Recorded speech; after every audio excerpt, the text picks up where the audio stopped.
A very warm welcome to the virtual summit on the recovery from the pandemic, challenges faced by the MSMEs and the role of chemical industry. On behalf of SABIC and ET Energy World, I thank all our esteemed speakers as well as our viewers joining in from across India. The COVID-19 pandemic created unparalleled economic interruption in India's recent history. While the impact was felt across all sectors, the micro, small, and medium enterprises have been among the most impacted.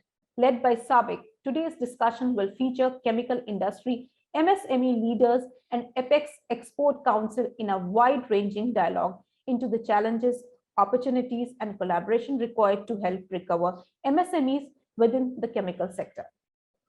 The hashtag for this event is Championing India, and we would like our viewers today to share your key takeaways from this event on social media platforms using the hashtag Championing India. Let more people gain access to the insights and content shared by our eminent speakers from the industry. On that note, let's begin the virtual summit with an opening address from Mr. Rajendra Gogri, CMD Aarti Industries and Co-Chairman, FICCI National Chemical Committee.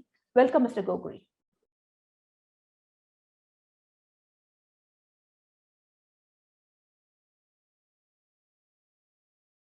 In India, the micro, small and medium enterprises have been contributing immensely to the development and expansion of entrepreneurial spirit through business innovations and resilience. Over the last 5 decades, it has emerged as a vibrant and highly dynamic sector of the Indian economy.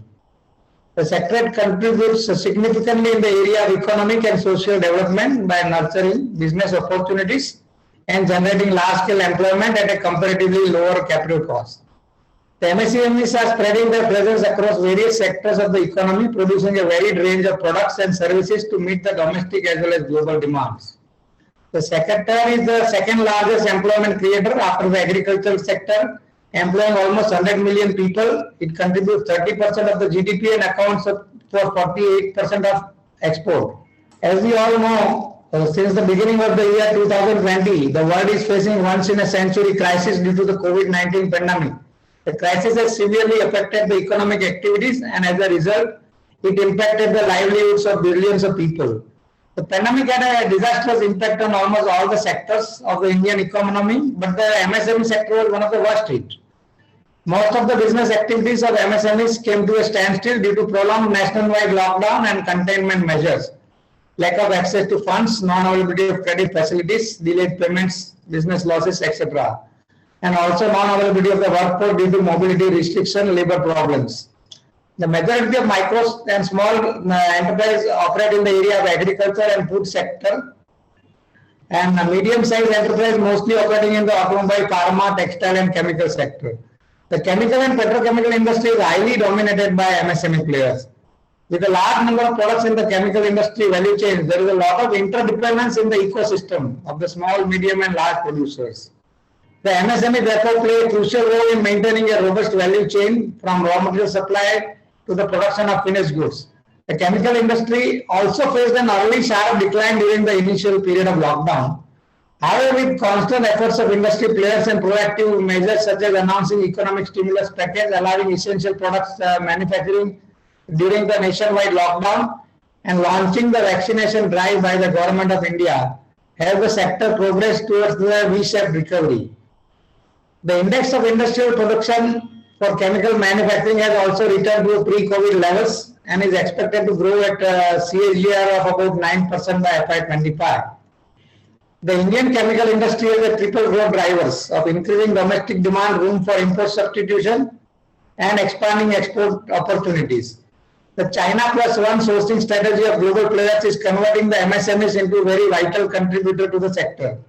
For the recovery of the MSMEs, the government has taken a series of steps, such as announcing stimulus package of rupees 3 lakh crores collateral-free automatic loans for business, including MSMEs, under the emergency credit line guarantee scheme, and rupees 20,000 crores subordinate debt for stressed MSMEs, and rupees 50,000 crore equity infusion through MSME fund of funds, revised definition of MSME, e-market linkage, income tax return, and ease of doing of business. Even though these schemes will be helpful, the government should immediately come up with the additional aid for quick revival of the MSME sector. As per Parliamentary Standing Committee, the stimulus package announced by government for the economic revival is inadequate. This is because the adopted measures look more of a loan offering and long-term measures rather than improving the cash flow to generate demand as a immediate relief. Hence, to recover from the pandemic fallout, the government should come out with a larger economic package aiming at increasing demand, investment, exports, and employment generation to help the economy and also MSMEs. Small enterprises are dependent on regular cash flow to stay afloat, unlike large and medium enterprises. Hence, it is foremost for the government to extend adequate liquidity support so as to help their businesses to run and generate job opportunities for the workforce. The government should conduct a detailed study to assess the actual impact of the pandemic on the MSME sector and then should come up with a revised plan. Other than the financial export to MSMEs, the government needs to improve its infrastructure by upgrading existing ports, warehouses, quality testing, and certification centers so that MSMEs can take benefit of such infrastructure and thereby can produce products at a very low cost. India also has strong position in the international trading of chemicals and ranks 9th in exports and 6th in imports at a global level, excluding pharmaceutical. The current per capita consumption of chemical products in India is about 1/10 of the world average, indicating that the demand potential is yet to be realized. All these indicate a positive outlook for MSMEs in the chemical industry. The large companies generally have dedicated plants for a single line of products, but the smaller players have fungible plants capable of producing a wide range of products, for which environment regulations should really permit product mix changes to enhance their viability and competitiveness by the ever-changing export markets. Enhanced rates of duty drawback on exports will encourage investment and reduce dependence on importing raw materials under advanced license, with related inventory storage and the financing cost. Government should also encourage the PSUs and large companies to pay the MSME with a short 30-day period to help with their liquidity and minimize working capital need, which is difficult to procure for the MSMEs. Chemical sector also requires continuous R&D and innovation to stay competitive in existing products and develop new ones. Therefore, the government of India should incentivize R&D and innovation as well. For technology advancement, the amended Technology Upgradation Fund scheme, which facilitates improvement in investment, productivity, quality, and exports in the textile industry through technology upgrades, can be replicated in the chemical sector as well. Sustainability is a key factor for operating in the chemical sector. So matters of safety, health, and environment need to be kept in focus. An institution for process safety to support new practices and technologies, an environment upgradation fund to minimize environmental impact with common treatment facilities are also of critical importance. Skill development of mid-level technical person is another urgent need to support the growth aspiration of the industry. All this will help MSMEs to upgrade their existing processes to stay competitive in the global market. Finally, I would say to access the uninterrupted feedstock at a low cost is very important to become competitive in the global market. Therefore, the industry in association with the government should strategize feedstock allocation plan so that each chemical cluster part should get continued supply of raw materials. With this, I conclude and wish you all a very fruitful discussion. Thank you.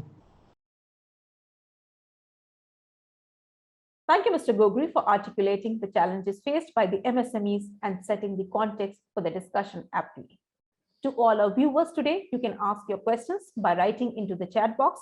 Our subject matter experts would love to answer your questions.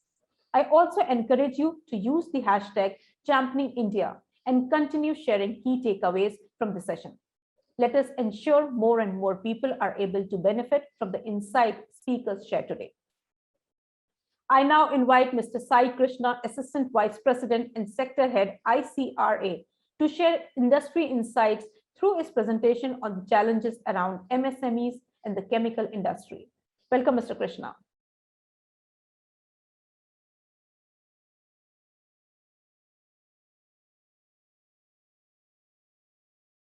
Hello, everyone. Welcome to the session on building resilience in MSMEs to aid the Indian chemical industry. I would like to thank SABIC and Economic Times also for providing me this opportunity to talk on the subject. So here we will be discussing about the chemical and plastic sector and the importance of MSME in the segment, the impact of COVID-19 pandemic on the sector, the future growth drivers and challenges, and steps to be taken by the government and industry to overcome the challenges and build resilience in the MSME sector so that the opportunities can be leveraged. To give an overview of the sector, the chemical sector is estimated to be $178 billion and is expected to grow to $300 billion by 2025 as per the Department of Chemicals and Petrochemicals. While as per APMA, the plastic industry is estimated to be around 2.25 lakh crore. Both the industries are major contributor to domestic economy and employ close to 6 million people. India is a net importer in several key chemical segments, although in the specialty chemical segment, it is a net exporter. In both the chemical and the plastic industry, the MSMEs are major players. MSME sector is estimated to account for 25 to 30% of the overall domestic chemical segment. And the presence is high in case of product segments where scale is not a major criteria and R&D requirement is lower. However, they also have presence in niche chemical specialty segments. MSMEs are engaged in manufacturing of low value added products. They do job work for larger players. They also undertake processing like purification, blending, etc. and have presence across the value chain. In the plastic segment, around 85 to 90% of the polymer processing sector is with the MSME segment. If we look at the contribution of the MSME segment, it is skewed towards the low value added products where the margins are lower. Customers are mainly in the informal sector or domestic customers, and the R&D requirement and complex technology requirement is low and the competition is high. However, in the niche specialty chemical segments where MSME has presence, the margins are relatively better. Customers are large domestic players and MNCs, and there is a relatively large R&D requirement and the competition intensity is lower. If we look at the COVID-19 impact on the chemical and plastic sector, in March 2020, when the impact of COVID-19 pandemic started playing out, there was a sharp contraction in production in both chemical and plastic sector due to the containment measures and the demand being impacted. However, after April 2020, there was gradual recovery, and by H2 of FY 2021, the demand had started recovering. During the second wave, while there was some impact, it was much lower compared to the first wave. If we compare the two waves on various parameters, during the first wave, the production was impacted by the labor migration, specifically during Q1 FY 2021 and part of Q2 FY 2021.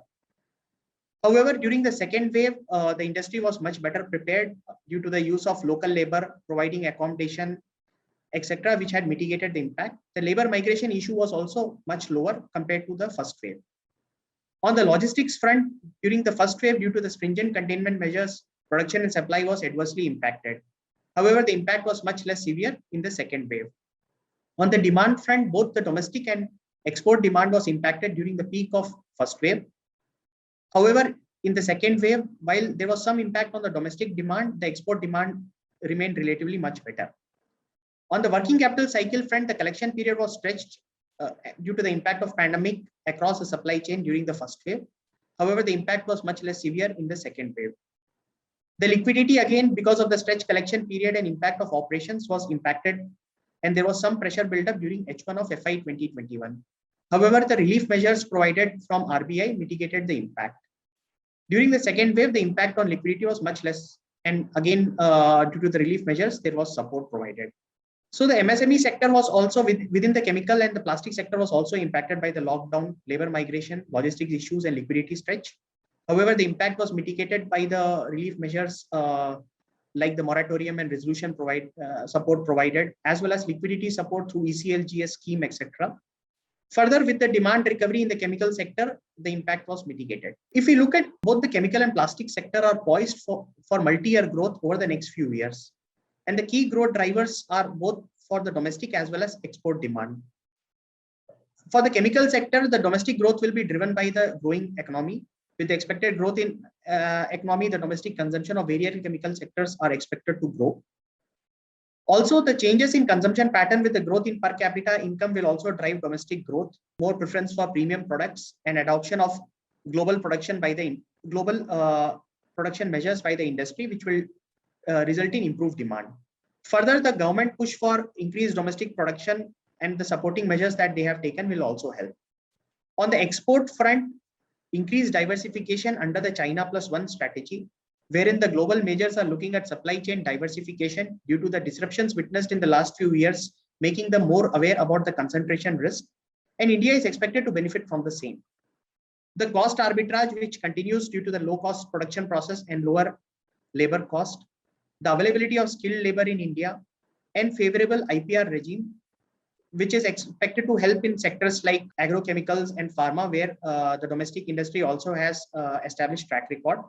And this will help in further increase in CRAMS business for these sectors. The plastic industry is also expected to witness demand growth due to similar factors and will be driven by increased demand for packaging, both rigid and flexible packaging, demand from the infrastructure sector for increased for various pipes, plastic sheets, etc. Agricultural equipments for micro irrigation, healthcare equipments, auto sector, consumer durables, etc. However, there are several key challenges which needs to be addressed so that the industry can leverage these opportunities. So some of these challenges are the high import dependence on feedstock, competition and impact of free trade agreements, low R&D and technology adoption, lack of scale in several subsegments, logistics related constraints, and environmental risks. There are also challenges specific to MSMEs, which include access to funding, risk of technology obsolescence, manpower skilling. There are constraints related to environmental regulation compliance. Since environmental compliance for MSME sector is a major constraint, since this restricts their ability to move up the value chain or gain share in the export market, especially in certain segments like the dyes and pigments, which has high effluent treatment requirement. Supply chain inefficiencies. The MSME segment also faces challenges of supply chain inefficiencies, which impacts the growth in the sector. Further, the marketing setup for smaller players are inadequate and limit their ability to grow. There is lack of awareness about IPR issues. Focus on the intellectual property right is critical to move up the value chain and become part of global supply chain. However, the MSME segment is constrained by the lack of awareness about these issues. And then there are regulatory issues wherein there are several regulations relating to the MSME sector. However, there is lack of synchronization among different agencies on interpretation of regulation, which impacts the ability of MSME players to effectively benefit from various government support measures. However, there are several government measures which has been taken both for COVID-19 and in general to support the chemical sector, chemical and plastic sector in recent period, which is expected to aid the industry. Some of these are the COVID-19 relief measures by RBI, which includes during the first wave, the moratorium and restructuring options provided, and also the emergency credit line guarantee scheme to provide collateral-free loans, which provided liquidity support. There was a rationalization of duty structure on some of the key feedstock like naphtha, and some of the anomalies under the FTA and other trade were also addressed, and several trade protection measures in the form of anti-dumping duty on several key feedstock and petrochemicals was provided, and these are expected to aid in both availability of feedstock and also result in increased capacity in these feedstock, which will reduce the import dependence going forward. Further, there were some non-tariff barriers also in the form of mandatory BIS standards, etc. And these are also expected to mitigate the impact of competition. Also, IPR protection measures in terms of IPR regulations and schemes, etc. were introduced. Then there is public procurement policy, which as a part of the Make in India initiative, the Department of Chemicals and Petrochemical had notified all procuring entities to comply with the local content criteria for a set of chemicals, petrochemicals, and agrochemicals, irrespective of the purchase value. However, at present, they are applicable to only few chemicals, but the same is expected to grow going forward. There are various export promotion schemes. Performance links incentive was also introduced for APIs, and it is expected that it might be introduced for some of the other chemical segments also going forward. Then cluster-based development under the PCPIR and Plastic Park scheme.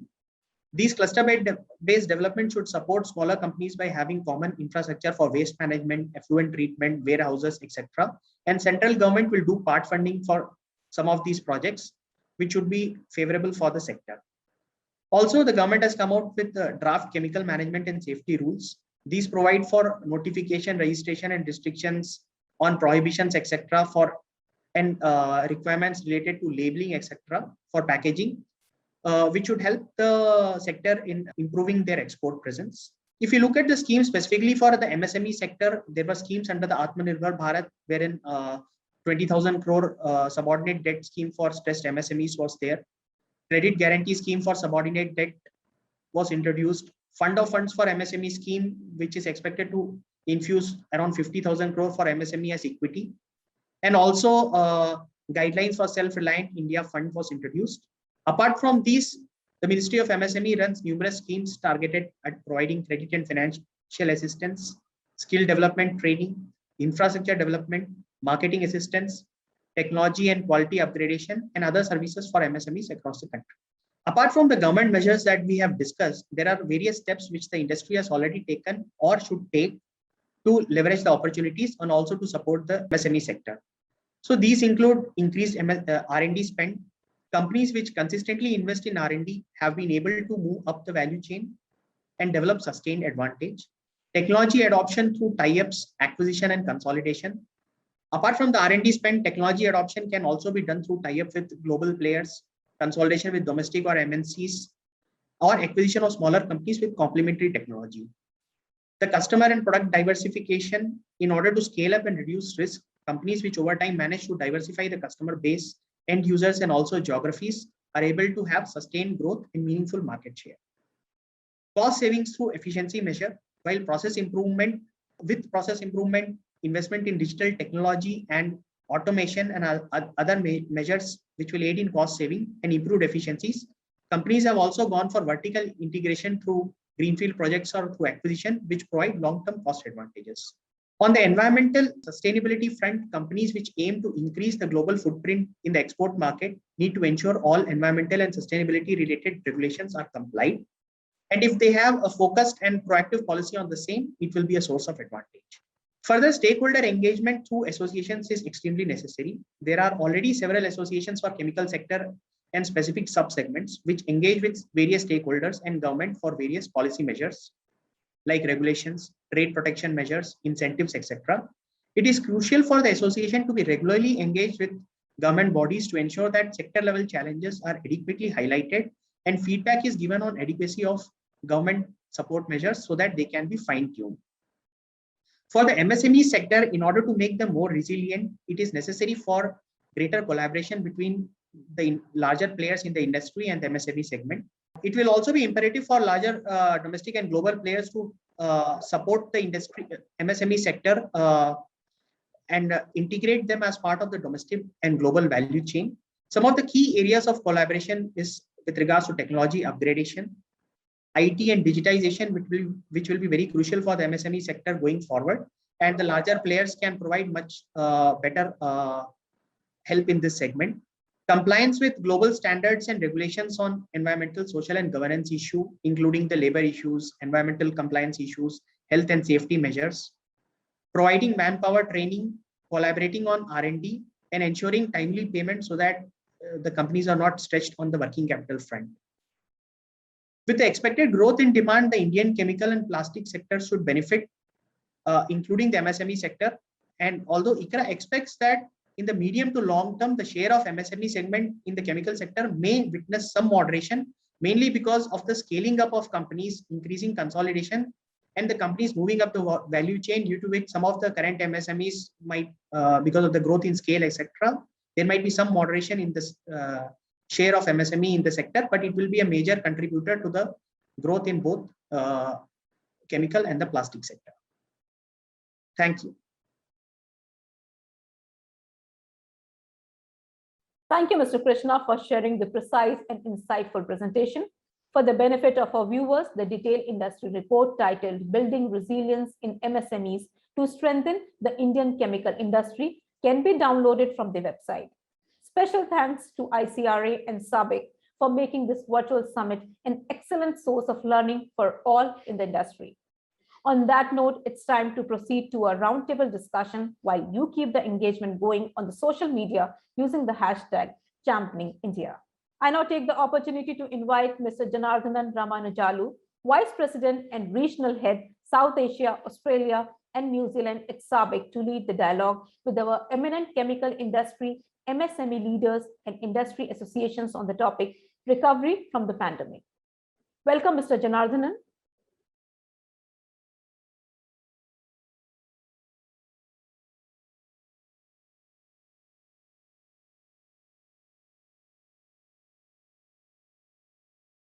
Good morning, all of you, and welcome to this panel discussion today on building resilience in the MSME sector within the chemical industry to strengthen it further. A very distinguished panel of speakers today. I'm personally proud and thankful to all of them to participate from the chemical industry, from various parts of the chemical industry. And that's very, very complimenting for anybody in our audience to find some takeaways at the end of this session. My suggestion is that we would go around a bunch of major topics which are important to MSMEs. Please feel free to add to any opinion expressed by anybody, because we want it to be an enriching session to all of us as well as our audience. And may I ask for a quick round of introductions so that the audience will get familiar with you. Can I start with Mr. Makar, please, on the screen first? Good morning to everybody, and it's a pleasure to be on the panel. I'll just introduce myself quickly. I'm Managing Director, Chairman of Oriental Rubber Industries, manufacturing industrial rubber products, mainly supplying to the infrastructure like mining. We're more than 70 years old. We are basically a family-driven company, and we are probably a multinational in our field in terms we have operations in South Africa and in India. And I'm also currently presiding as the president of the ARI, which represents more than 1,200 SMEs and MSMEs in the rubber industry, very closely linked to the topic today and to the panel today. So it's very opportunitous for me to also convey and get guidance to the association members from all the lovely panelists here. I wish you all a lovely day. Good morning, Julia. Good morning, friends. I am Arvind Goenka. I am representing here as Chairman Plastics Export Promotion Council, which is normally called Flex Council. This is a government-sponsored body which is engaged in the promotion of exports of plastics from India. On the business front, I am Managing Director of RMG Polyvinyl India Limited. We are manufacturing PVC floor coverings, which goes for the building and construction. And I'm very happy to be a part of this panel and to answer any question which Mr. JR puts to me. Thank you very much. Good morning to all of you. I'm Ravi Chandran, currently the Executive Vice President and Deputy Chief Rating Officer in ICRA Limited. For those of you who are not aware about ICRA, ICRA is a credit rating agency. We rate a whole lot of companies in India. A credit rating is a comment on the debt servicing ability of any company. So based on the ratings, fund managers and bankers decide to lend or invest in the company. That's on the the job part of it. But otherwise, I'm a chemical engineer by qualification and also done MBA. I started my career as a chemical engineer in a process plant, then moved on to financial services. In financial services, interestingly, while I've looked at a whole lot of companies in India, within chemical and petrochemicals, I had the chance to look at the who's who of Indian chemical industry, all the way from the mighty Reliance Industries to a tiny SME. So I have had the benefit of looking at the Indian chemical industry from a techno-commercial point of view. I have seen them over the last 2.5 decades. So that has been my association with the chemical industry. So that's about that. And we're excited to be part of ET Energy World and SABIC through this panel discussion. Thank you. Ashi, you can introduce yourself, please. Good morning. Good morning, everybody. I'm very much thankful for inviting me for this valuable and very important session. I am in this chemical industry last 41 years. So I've served in various capacity. Currently, I'm associated with the Godavari Biorefineries Limited, which is a predominantly sugar and sugar-based ethanol-based chemicals. We are the pioneer industry in India. We started our industry in 1938. We make derivative and chemicals from ethanol, which is a biorefineries and bioproducts, which is currently it is getting an importance today. Because in 30 years ago, we were telling that we are making a bio and green products that nobody were happy, nobody were trying to buy. But today, we are the one of the recognized industry in worldwide, and we make various organic chemicals, which are basic inputs for the pharma and coating industries. I am currently a chairman of Chemexil. Chemexil is one of the premium EPC set up by Government of Commerce Ministry.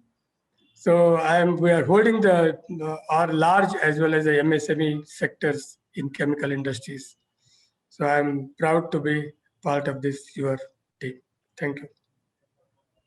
Can I request Mr. Rohit Kanuga to introduce himself quickly? Thank you, Mr. Janardhan, for this opportunity to be part of this esteemed panel. And a very good morning to all panelists on this session today. I'm Rohit Kanuga from Rukma Plastics. And we are basically into polymer solutions for the polymer raw material solutions for the industries such as automotive, infrastructure, packaging, medical, etc. And we just don't provide the raw material solutions. We also go a step ahead and provide a lot of technical solutions to our clients.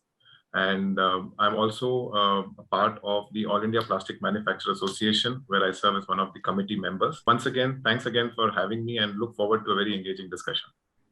Thank you. Can I request Mr. Samir? Hello, JR sir and everyone here. First of all, thank you so much for giving me this opportunity to be a part of this esteemed panel. Today, I know I will myself learn a lot of things from this discussion. As far as our company is concerned, we are from the automotive sector, serving for last 3 decades various OEMs through tier 1 companies, and we are mainly dealing in plastic and sheet metal components. And I'm looking forward to this discussion in a very fruitful manner. Yeah.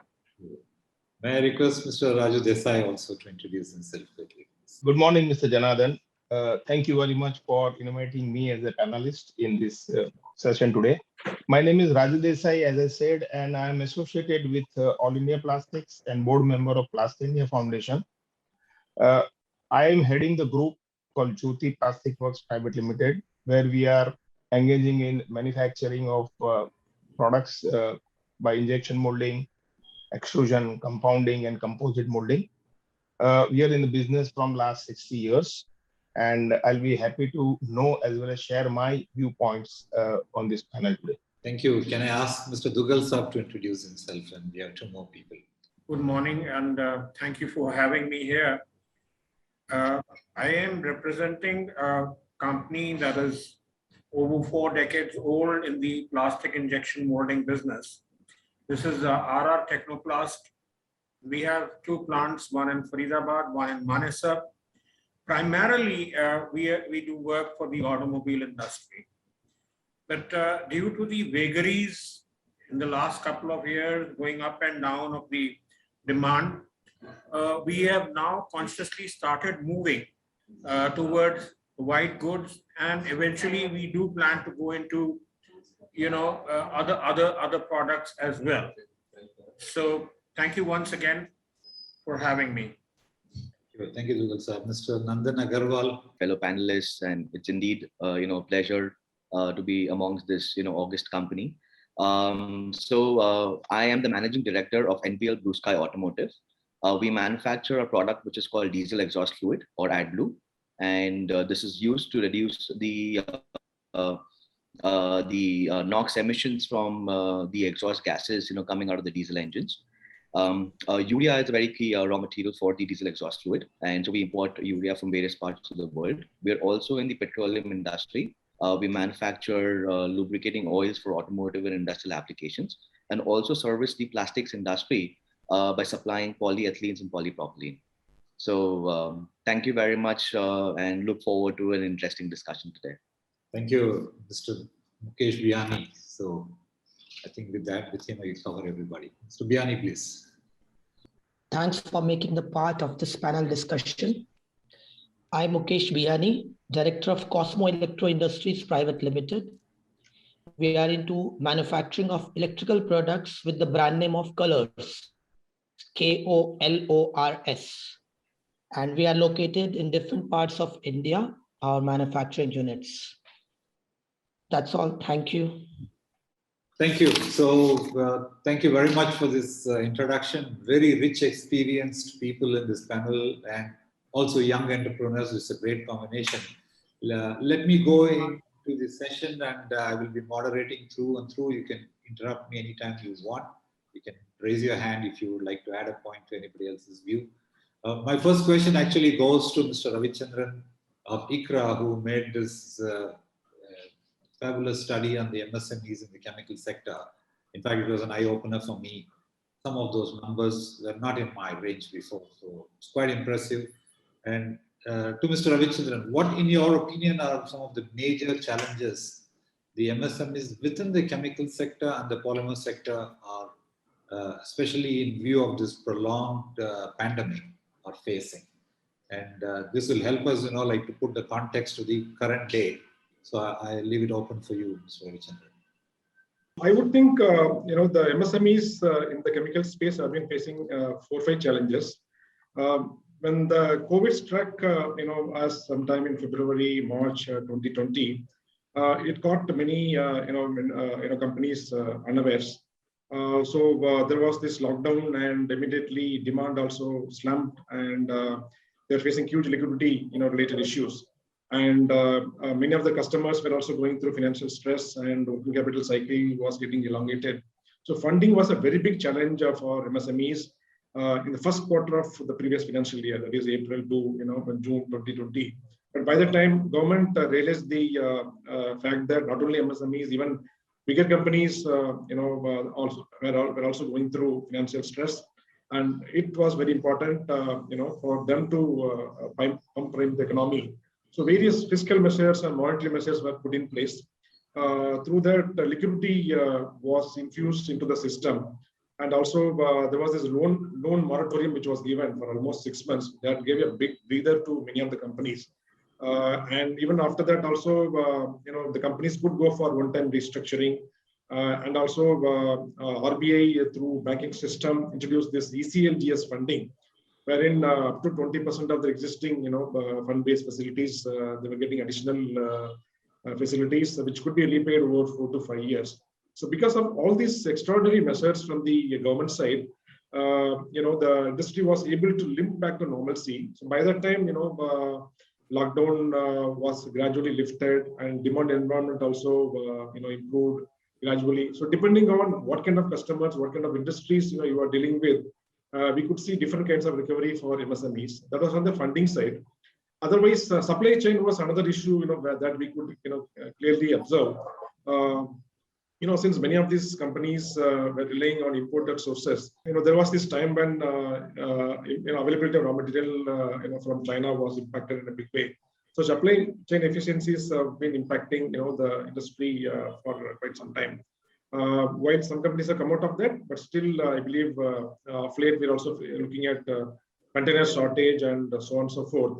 The shipping freight rate has gone up substantially, and availability of raw material is also an issue for some of the companies. So while funding has come back to normalcy, and the demand environment also has come back to normalcy, still, supply chain is one issue. On the labor side, we observed big constraints, especially in the first quarter of previous year. We saw migration of labor to rural areas. That also impacted the labor-intensive part of MSC business. But in the second wave, we see a big change. The labor availability has not been an issue because of the extraordinary measures taken by various MSMEs. They went the extra mile to ensure that the labor, all the important, people were protected. So they went the extra mile even in ensuring that they got the vaccination done, and so on and so forth. So because of these confidence boosting measures, labor part of the constraints went away, I would think, in COVID too. But as of when we are discussing the issue now, I would think the primary concern would be on the export demand side because of this container-related issues. And to some extent, some MSMEs are still struggling with the funding. Bankers are somewhat choosy in funding to these companies. So companies which are doing well, who have a good track record with the banking system, they're getting funding. But companies who have missed the payment, they are struggling to get desired funding. So that is where the other measures taken by the government as part of the Atmanirbhar package through by giving this subordinated loan or equity infusion through NSIC. So these are the measures which are yet to percolate to the ground level. So once we see some traction on that, I believe MSMEs will be able to come out of this slump in output. Thank you, Mr. Ravichandran. Personally, for me, I think not many would realize it's the MSMEs holding their labor back, caring for those people, which made a big difference in the second wave. First wave, of course, nobody knew when we were all caught unawares, because bulk of the labor in this country is employed with MSMEs. And how they managed to hold these people in the second wave and take care of them was something, like we need to feel proud of in our industry. Thank you very much. And my next question is, of course, going to Mr. Arvind Goenka, Chairman of Flex Council. Growth has always been an issue over the past few months because we don't even talk of growth. We are talking of coming back to normalcy. And contextually, currently, Mr. Goenka, the arbitrage in both the polymer prices currently in the world, in Europe and US, and the arbitrage in labor, of course, in India, together, how can MSMEs export more to get out of their current difficult situation? And are there some suggestions from you, Mr. Arvind Goenka? Thank you, Mr. Jayar. This is a very important question because, we'll need to clear some doubts here in this panel. So before I begin, I just want to give you some figures so that we are aware what we are talking about. So basically, India exports around $10 billion of plastics annually, but its global share is just 1%. And China's exports are 10 times more than what India exports, or I think even more than 10 times. And India does not rank in the top 15 plastic exporting countries. And exports of smaller countries like Malaysia is more than that of India. So, as regards your question, it is true that the polymer prices and labor costs in India are low as compared to the Western countries. But then the question is that why India is not exporting, why we are not in the top export charts. So the factual situation is that apart from labor cost, all other costs are high in India.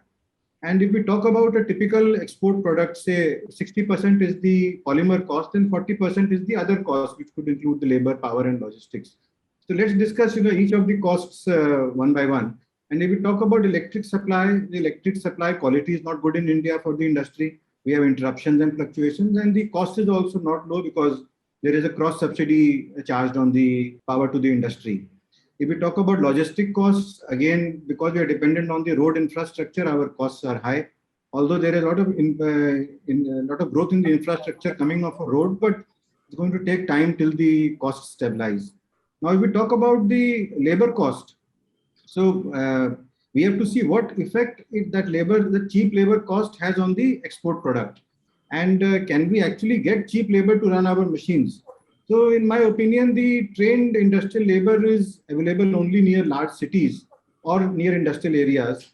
But at that place, the land cost is very high, and which is a problem for the MSME industry. It may not be a problem for the large scale units, but for the MSME, expensive land is a issue because they have a limited budget and they have to keep starting their unit in a limited amount of finances.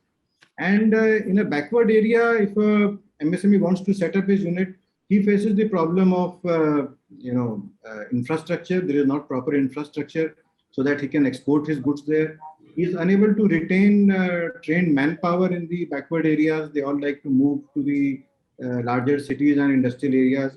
As we have seen in the pandemic, like we talk about migration right now, we have seen that all the labor in the industrial areas and large towns, they have migrated back to villages. So nobody wants to stay in the villages. They all want to work and earn money in the larger towns. So basically, a MSME unit who wants to tap the export market, he has to set up his unit near the industrial areas or near the major cities, and he has to pay for expensive land. And the cost of finance in India is so high that any benefit which India could derive out of cheap labor gets negated by the high finance cost. So basically, cheap labor is not helping India in the present situation, but definitely availability of abundant manpower will help India in the near future for sure. We will not have a dearth of labor, but cheap labor is not helping right now. Now let's talk about the polymer cost. Like you said that India is polymer cost is lower as compared to Western countries. I agree. But are we lower as compared to China or the Northeast Asian countries? No, we are not. At least in the polymers, I know because I'm also in this business that we are at least 15 to 20% higher as compared to prices prevailing in China and the other Asian countries. And the main reason for that is that India is a large importer of polymers, and the Western countries know that. And they are offering at least 10 to 15% higher prices to India than what they can offer to China, because they know that India has no other option than to import polymers. So in case a MSME wants to export his product, he has to compete with the price which has been quoted by a Chinese or a Vietnamese or a Malaysian plastic processor. I mean, his raw material would not be compared with a manufacturer who is based out of Europe or US. So the polymer cost, even though it is lower than Europe or US, it doesn't help him because he has to fight with the exporters from China and Northeast, and that doesn't help. So as you know, India will be having more polymer petrochemical complexes and higher polymer production. The polymer cost could come down because we will not be import dependent, and that could help. So that is the reason that India is importing finished goods also worth $5 billion. We import polymers worth $10 billion and finished plastic goods worth $5 billion, because the plastic goods abroad are cheaper. What we get in from China or Vietnam, they are cheaper than what an Indian producer can produce. So these issues are there, and but I'm quite confident that we will be having a good export growth. Already this year, Plex Council has set a target of a 20% increase over 2019 levels, and we feel that government is supporting a lot to the industry, and the exports will also keep on increasing. So I'm very hopeful for the future, but presently this is the situation. Thank you. Thank you very much, Goenka. So I think you made very important point that though the opportunities in Europe and US exist, our competition is with our Asian neighbors, which are big manufacturing hubs. China is, of course, is an elephant in the room. And even countries like Malaysia are competing with us in processed goods. But what's interesting, the statistics you said, $5 billion of finished goods imports in India.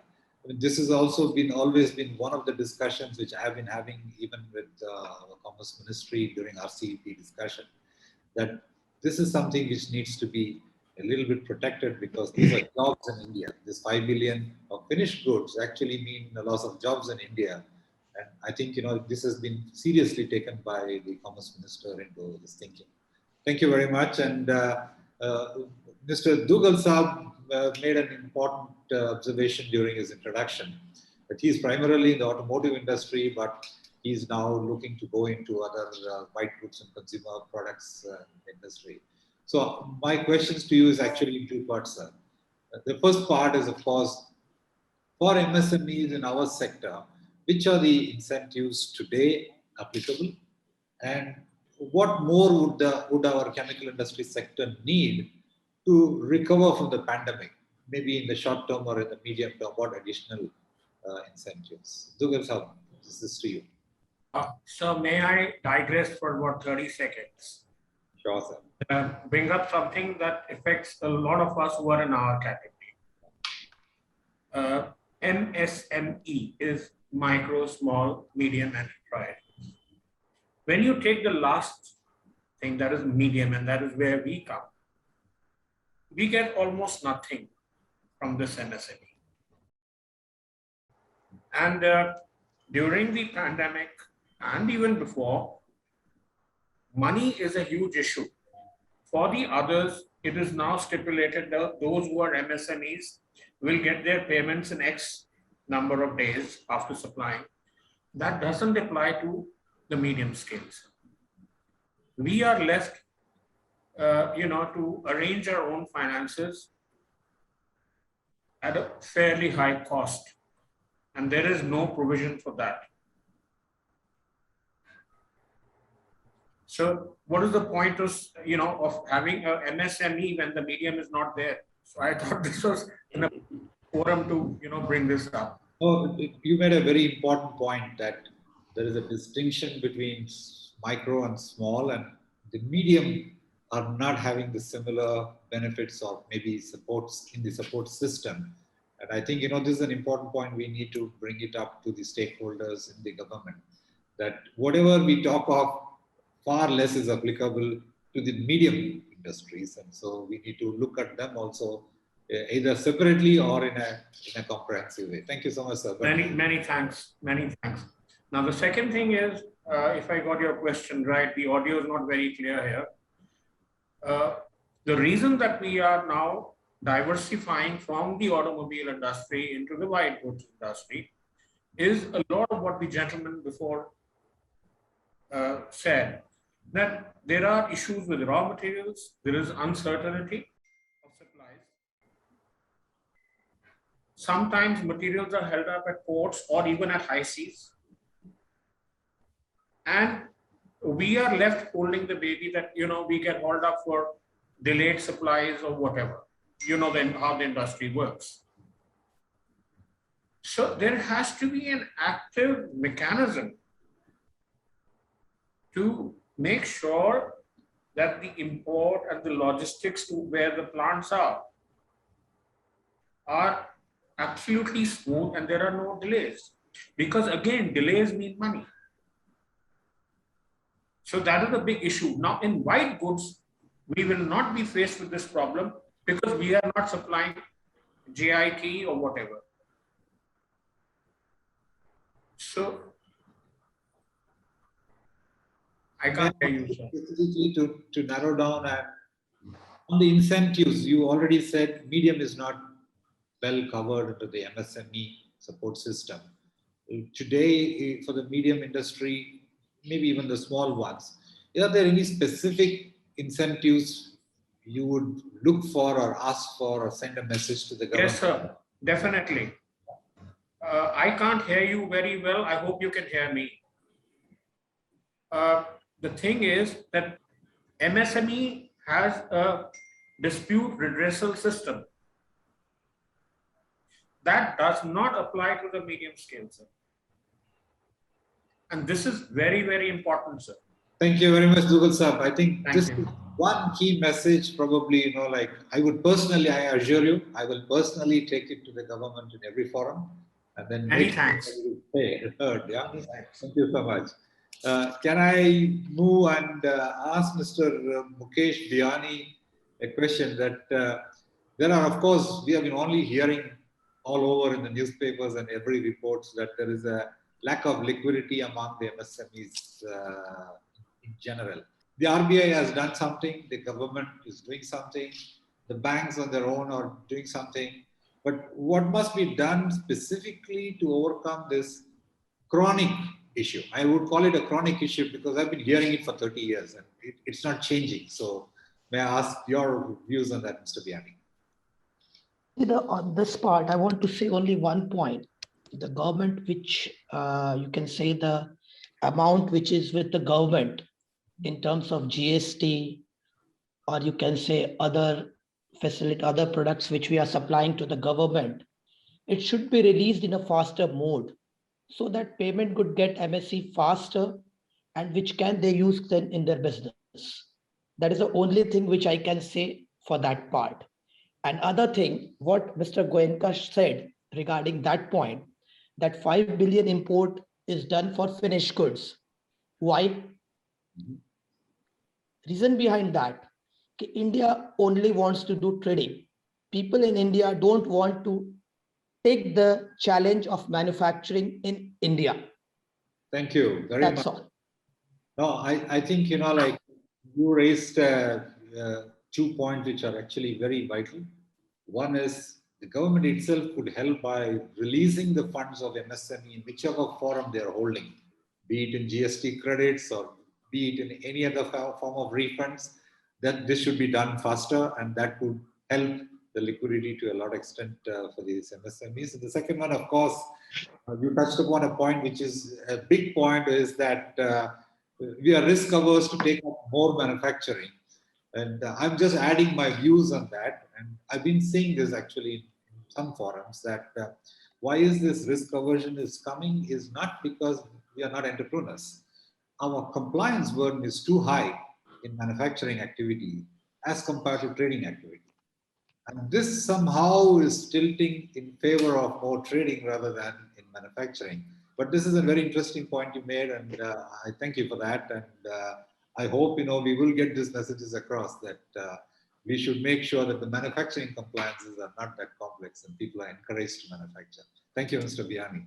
Can I ask direct the next question to Mr. Rohit Kanuga from Rukma Plastics? And we all know that innovation is very important, and MSME sectors are always a little bit more challenged in technology adoption or in innovation, and even funding capability for innovation, because sometimes innovation needs a lot of money, may end up with those results.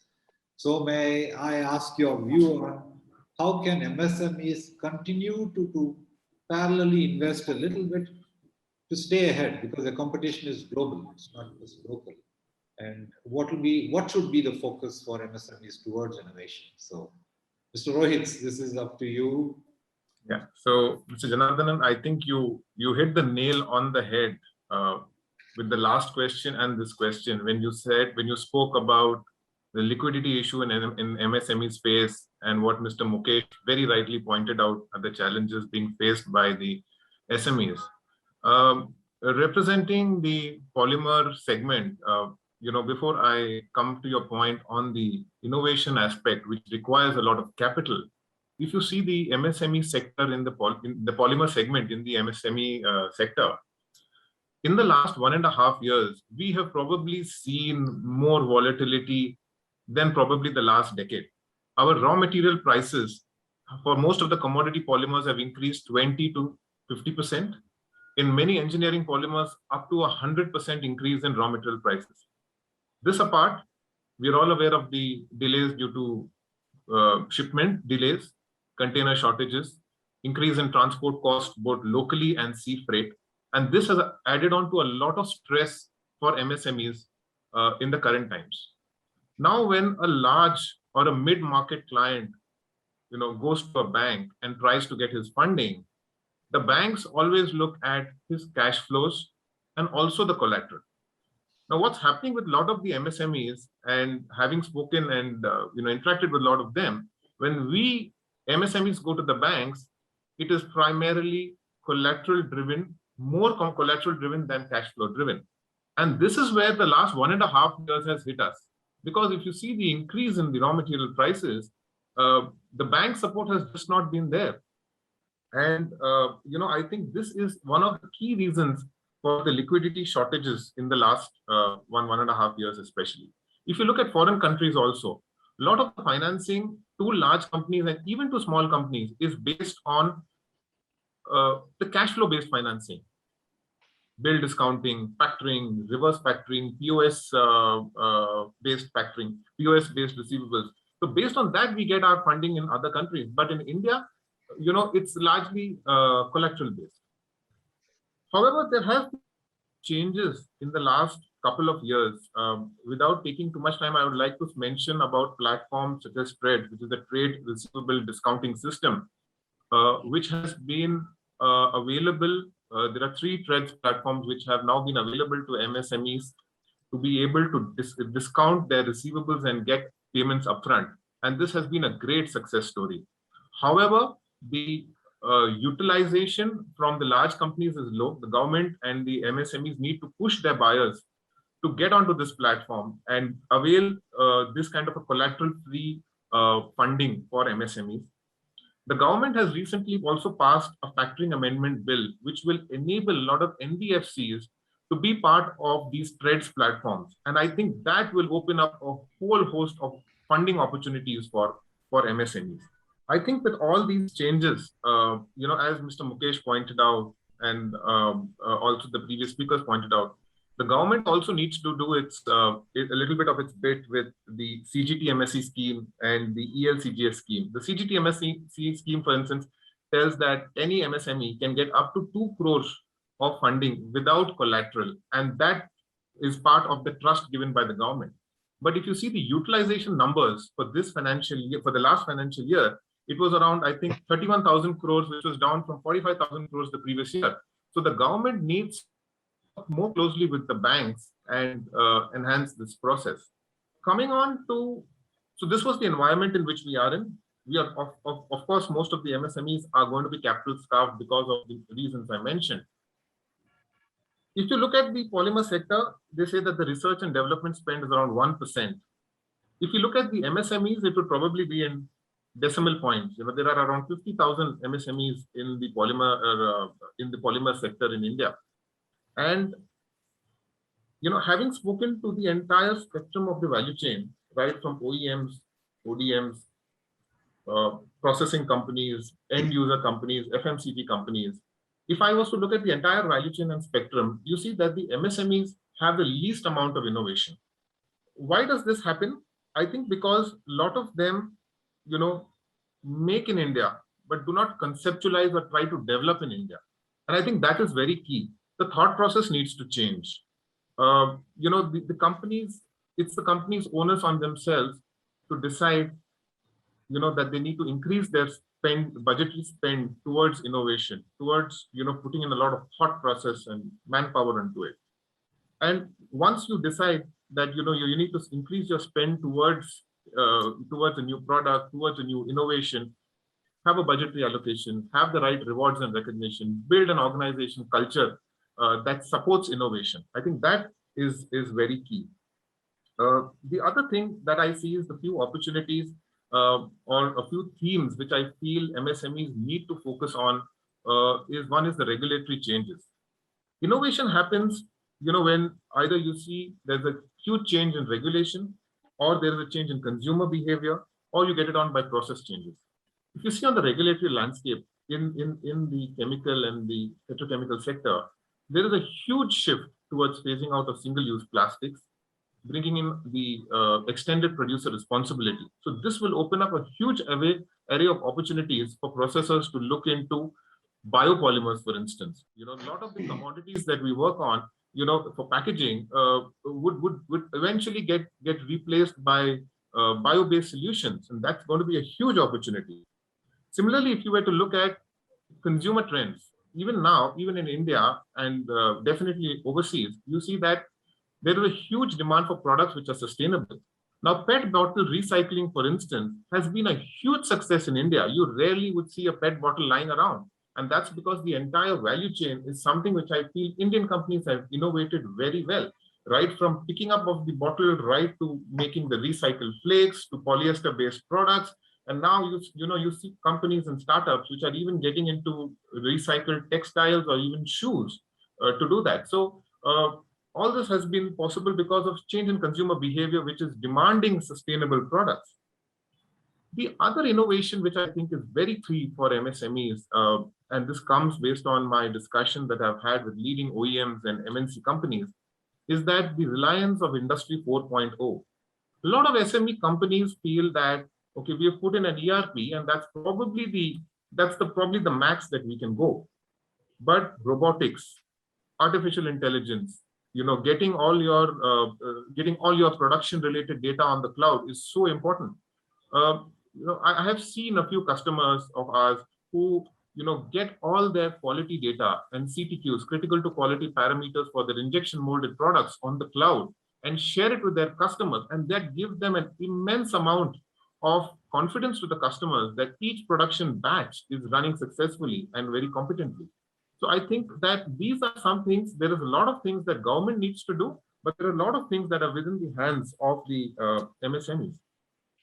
Part, I think that, you know, the network or the nexus between education institutions, government institutions such as CPET, DGFT, etc., and the industry, they need to come together and enhance the spend towards research. On the government side, you know, the government does encourage large industries in big ways, such as the productivity-linked incentive schemes, and that goes a big way towards promoting large industries.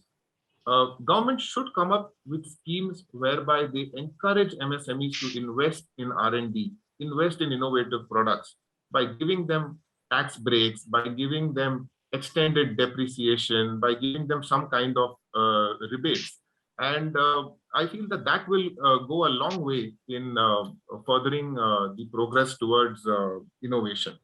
This apart, we have seen that in countries like China, where you have clusters, manufacturing a particular product, be it molds, be it toys, be it stationery. I think the cluster concept is missing in India. And once government encourages the cluster concept, the government is already getting the PCPIR schemes in a very big way in India. But I think the traction of MSMEs in those clusters needs to increase manyfold. And once that happens, we will see a huge change. So these were some of my views on how companies can innovate. And to answer your point, again on being capital starved, I think it's upon the MSMEs to think a little differently, to probably also start evaluating being asset light. We have seen a lot of large companies, trying to be asset light, cooperating with other companies, trying to use leasing solutions and all that. And the onus is on us to take up all these benefits, and that the government and the new age finance companies are coming on, be asset light and invest in innovation. Thank you, Rohit. That was awesome. So let me tell you what I learned from some important point which I take away actually is, and I like the way you put it, like it's more than make in India, it has to be conceptualized in India, and that's why the innovation. Yeah, just to add, I heard this somewhere and a year back, and I think it's getting proven true today. They said that when COVID came, there would be a lot of opportunities, but people underestimate, overestimate what happens in 1 year and underestimate what can happen in 10 years. And I see that happening. The number of companies which are interested to invest in India, to make their molding solutions in India, is going up tremendously. And COVID has shown that it can be a huge opportunity for innovation. Only thing is we need to tackle some of these liquidity-based issues, and I'm sure MSMEs would grow like anything.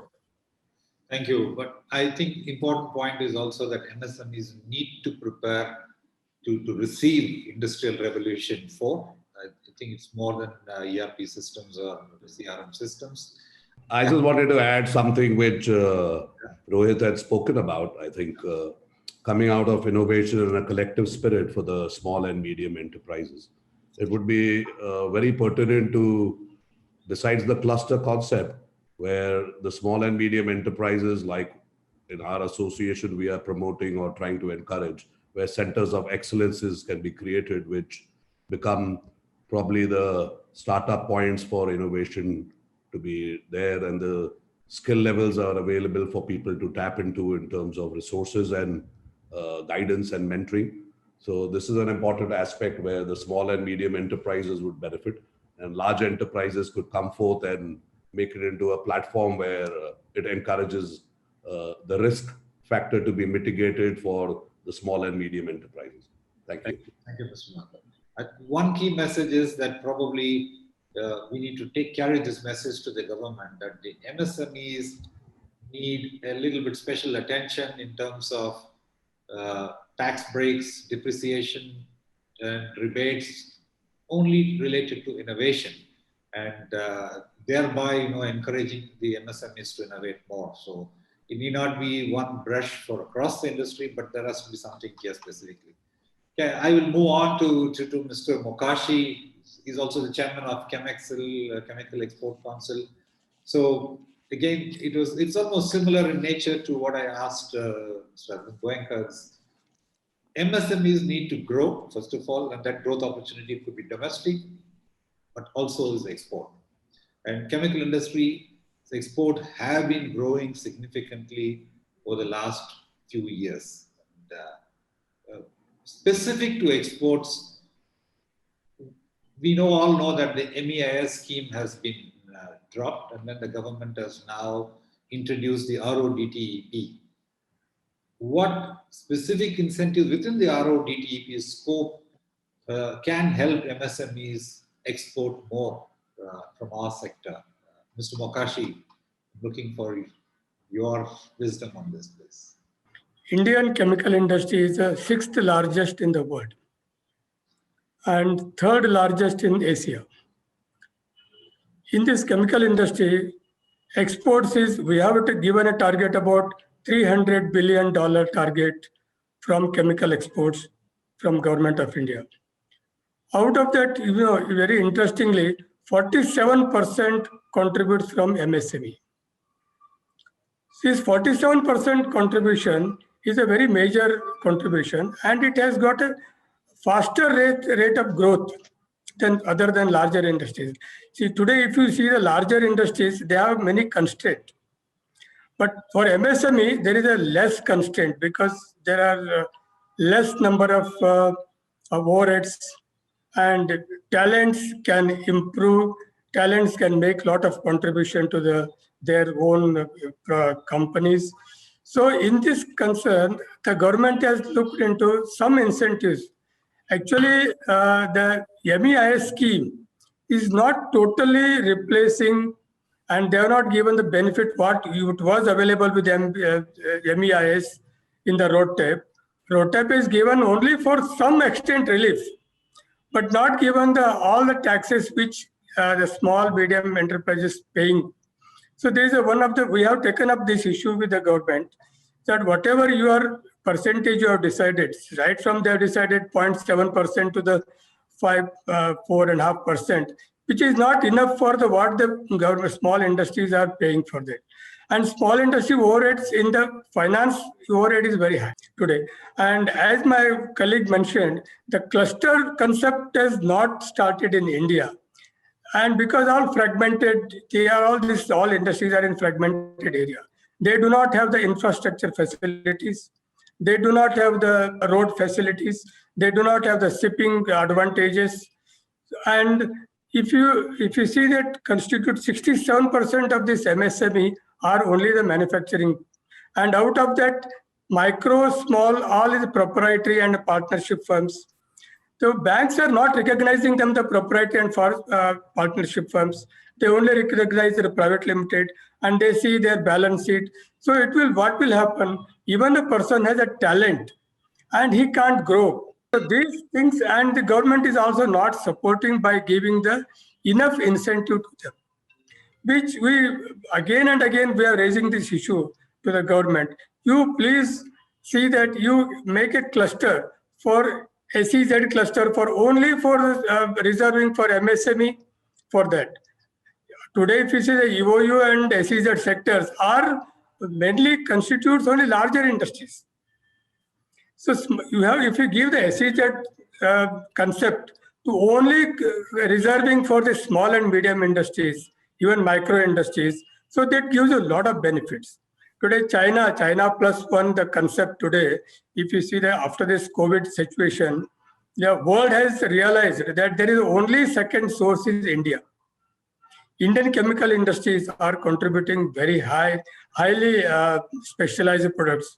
Today, which is specialty products, one of the major products which segment in China. Today, China, if you see, they have specialty chemicals are largely in the worldwide this export. So India is only exporting the basic chemicals. So to bring back to the specialty chemicals, so government has to give an incentive so that whatever the world is looking for second source, India is a second source, and they trust on India. So that's why the government need to give attention, special zones, and for special finance, and small industries to upgrade their technology. Government has to give the concessional rate of interest for their finance. These are the very basic things. And environmental issues. Small person goes to the environmental department, he will not be recognized. Only large industries are taken care of that. So see, we have to see that it is your child. So when the child has to grow, the government should see that, okay, you give an incentive to them. And you don't say that they are only, even proprietary companies are not important. They're very important. So today, if you see the startup companies, they have got a very new concepts. They're coming up. In such cases, we all, the government of India, we are again and again, we are taking up these issues. But, there's a lot of things they also have to give incentives. But still they have the attention to the chemical industries. And chemical industries, once it is a given importance, so I think we will replace that. We will not the second, we will be the first in the world to support in the worldwide for exports. Because I will give one example in this. Today, we export castor oil, castor seeds to China. And China, what they makes, the castor seeds, castor oil, and then make castor oil derivatives, which are very high, about 5 times, 6 times the value-added products. And they export back to India. And these are the small medium industries. And if government has, we last, I think 15 years, we are taking up with this issue with the industry, you don't allow the export to the castor oil and castor seeds. You allow us to upgrade the technology. You give our some funding to the universities like China is giving. Chinese universities are preparing the technology and invention and giving back to the micro and medium industries. Similar way, our industries are not afford to spend money on this technology. So our university has to be well equipped to supply this technology to these industries. So these things we have to look into very positively. Then our MSME sector will not only 47%, I think we will grow about 60-70% contribution we can do. Thank you very much, sir. Since you mentioned something which leads me into the next question, you mentioned about the infrastructure of roads, clustering will help in place. So my next question goes to Mr. Nandan Agarwal on not just exports, even domestic movement of goods for MSMEs. Logistics plays a very big role, and what logistic challenges are faced by MSMEs as a result? I know that the GST kind of unified the market for us, for the MSMEs in the whole country, but logistics is still a very big challenge. You know, like 20 years ago, they used to say that moving a product from Bombay to Calcutta is more expensive than shipping the product around the world once by sea. And I think it's still not very, very far off in the same scale. So maybe we'd like to hear from you the logistics, which is a challenge for both exports and also to the same extent. While we wait for Mr. Nandan Agarwal, probably, you know, like I'll try to get Mr. Vikram Makar, because after logic I was coming. The human resources, the talent in this industry is a very big topic. And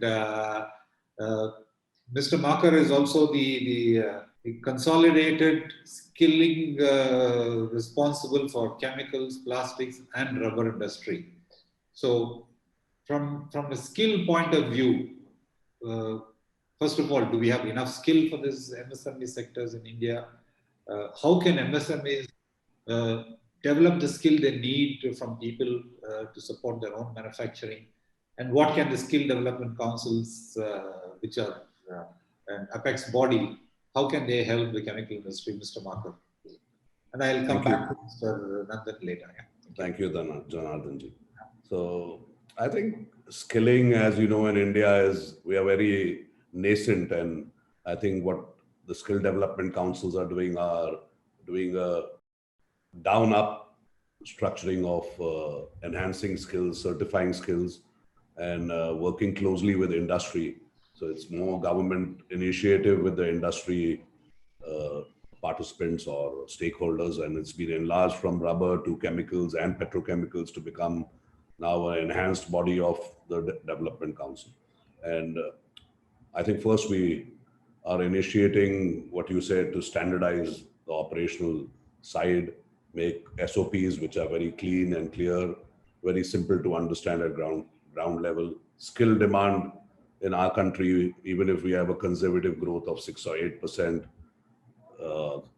annualized, is huge. Yeah, and we have a lot of people, but we also need the right skill, and I think that's going to be the next imperative focus of the government, is to get the right skill for the job which is available.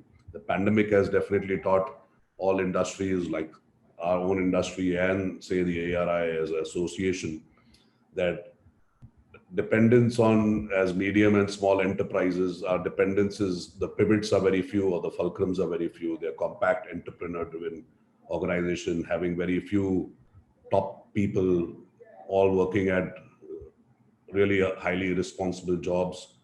The pandemic has taught isolation, concerns of lack of travel.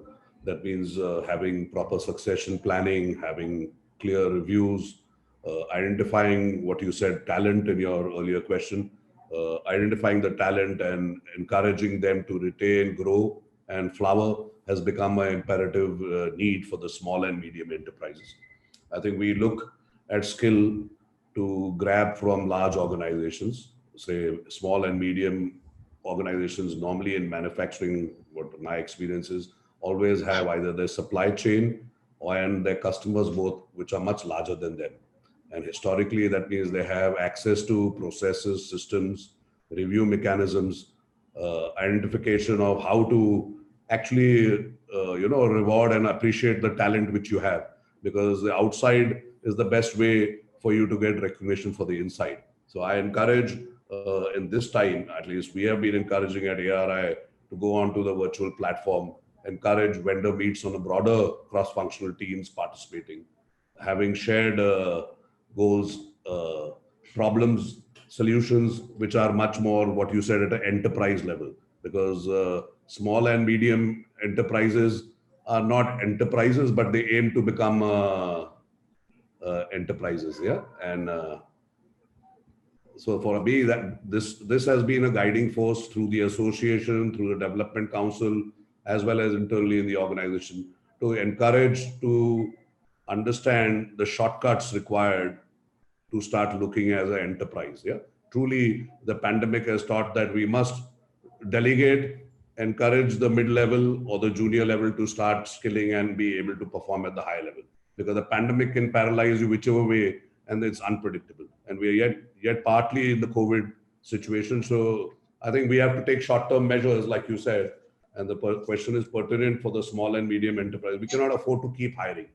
We need to focus on identifying talent, retaining it, and multi-skilling it by cross-functionality. So that's the mantra I think most of the organizations are doing, and the development council is helping the bottom side of workers and supervisors and up to close to manager levels to really be certified, so that they at least know that they are having a quality which is otherwise in most of the small and medium organizations not even structured into their job profile. Yeah. So thank you. I think I've spoken a little bit broadly, but I'm open to any more questioning on that. Yeah. A very important thought and a question to Mr. Raju Desai. On one hand, of course, we are looking for skilled people to be hiring into the organization. But we all know that, these people need to be developed. They need to be trained. Big companies have very structured training. I still undergo training even now if I have to on some areas. Artificial intelligence for once, we all need to keep ourselves training. So from your point of view, how do MSMEs, or what should they be doing for continuous development of their employees? Once they are skilled and they are hired, for the next 20, 30 years, they need to be developed and trained and adapting for new skills, new technologies. And what would be your thoughts on that and your suggestions? I just will focus on the plastic industry because I know more about it rather than rubber and other industries. So I think capacity utilization at 50%, which is now in the plastic industry, we are employing about 5 million people. That includes white collar, that includes blue collar, and all these people. And if we increase our utilization from 50% to 70% in 3 to 5 years, then we will require about 1.5 million additional workforce for Indian plastic industry. As you all were talking about, I think skilled labor is going to be challenged like all other industry. It is challenge for the plastic industry also. Another challenge we are facing is that the manpower what we are producing are not industry ready. Our education structure and skilling structure is such that they have to be industry ready. In the plastic industry, we have many institutes and associations who are leading their ways in training people and trying to fill up this gap. To start with CPET, which is very well known and having more than 46 centers throughout the country, which was predominantly set up for skilling and training the blue collar worker, now has also understood the requirement of industry, and from last 1 decade, they have started engineering courses in processing of plastics, plastic design courses, and tooling courses. This includes graduate and postgraduate courses for plastic industry. But this is not enough. Industry felt that this is not enough, and so many associations realize this and they have come forward. For example, AmTech Center, which was very recently set up by All India Plastics. I think Rohit is a part of it. He should be knowing about it. So that's where they are working and trying to bridge a gap between existing skill and how do they upgrade, orient them, or do the skilling for people who are experienced 15, 20 years, and how to take them on a next level has been already started. This center has been established and opened, I think, last year, and they are running online or virtual courses for upgrading knowledge for professionals in plastics in terms of technical knowledge and also orienting them towards management expertise, marketing, designing, and so on. Plus India Foundation is setting up a university, which is with the US collaboration. And they will be focusing on developing, the mission is to make industry-ready professional in terms of engineering and management. This model is very successfully working overseas, and I think many of you may be aware of it. Plus India just constructed the university when they were about to start, I think, high-speed rail has derailed that project for at least 6 months. They will be doing it. There is a post-graduation, graduation, post-graduation, and PhD kind of things which will be taught and done there with a joint degree program. Many industry associations, including Plastic Machinery Manufacturer Association, they have come forward to train people individually and collectively. So in field of extrusion, injection molding, blow molding, some of the manufacturers are running the courses to train individually, as well as the association. They are working with the plastic processing associations and they are doing it. So I think these are the kind of certain initiatives which are taken by Indian plastic industry. The challenge is that in each sector, the demand is different. So that's where my suggestion is to make use of ITI, who are doing the skilling, and Indian plastic associations or industry should tie up with them, cluster with them, and then see that their need is made. So for example, in Daman, another area, injection molding is more prevalent. In Ahmedabad, another area, extrusion is more prevalent. So depending upon the region, the demand is there, and we should be able to work with this kind of centers to fill up our demand. One more suggestion is that multinationals like SABIC or multinational who are into machine manufacturing, so raw material manufacturing and machinery manufacturing, along with Indian PSU, should also extend their hand to such kind of associations who are working in a skilling or manpower development. And their guidance, their resource contribution will definitely make a big change. So that's from me as well. It was a great suggestion, Desai Saab. What I can tell you is that from SABIC, our scientists, our engineers, and including myself, I go to teach actually once a year for the Teachers' Day, and we are open to send all our people to teach in honor of teachers. So this year we missed doing a physical one, but I did one earlier. So support is assured. I think, sharing of knowledge from big companies, very good point you made. We need to institutionalize it rather than leave it to the passion of few people. Thank you so much. And I would like to get back to Mr. Nandan on the important issue of logistics, which is actually a very big topic, but this becomes even more complex. So, Mr. Nandan, you started, and so would like to pose this question back to you, please now. Sure.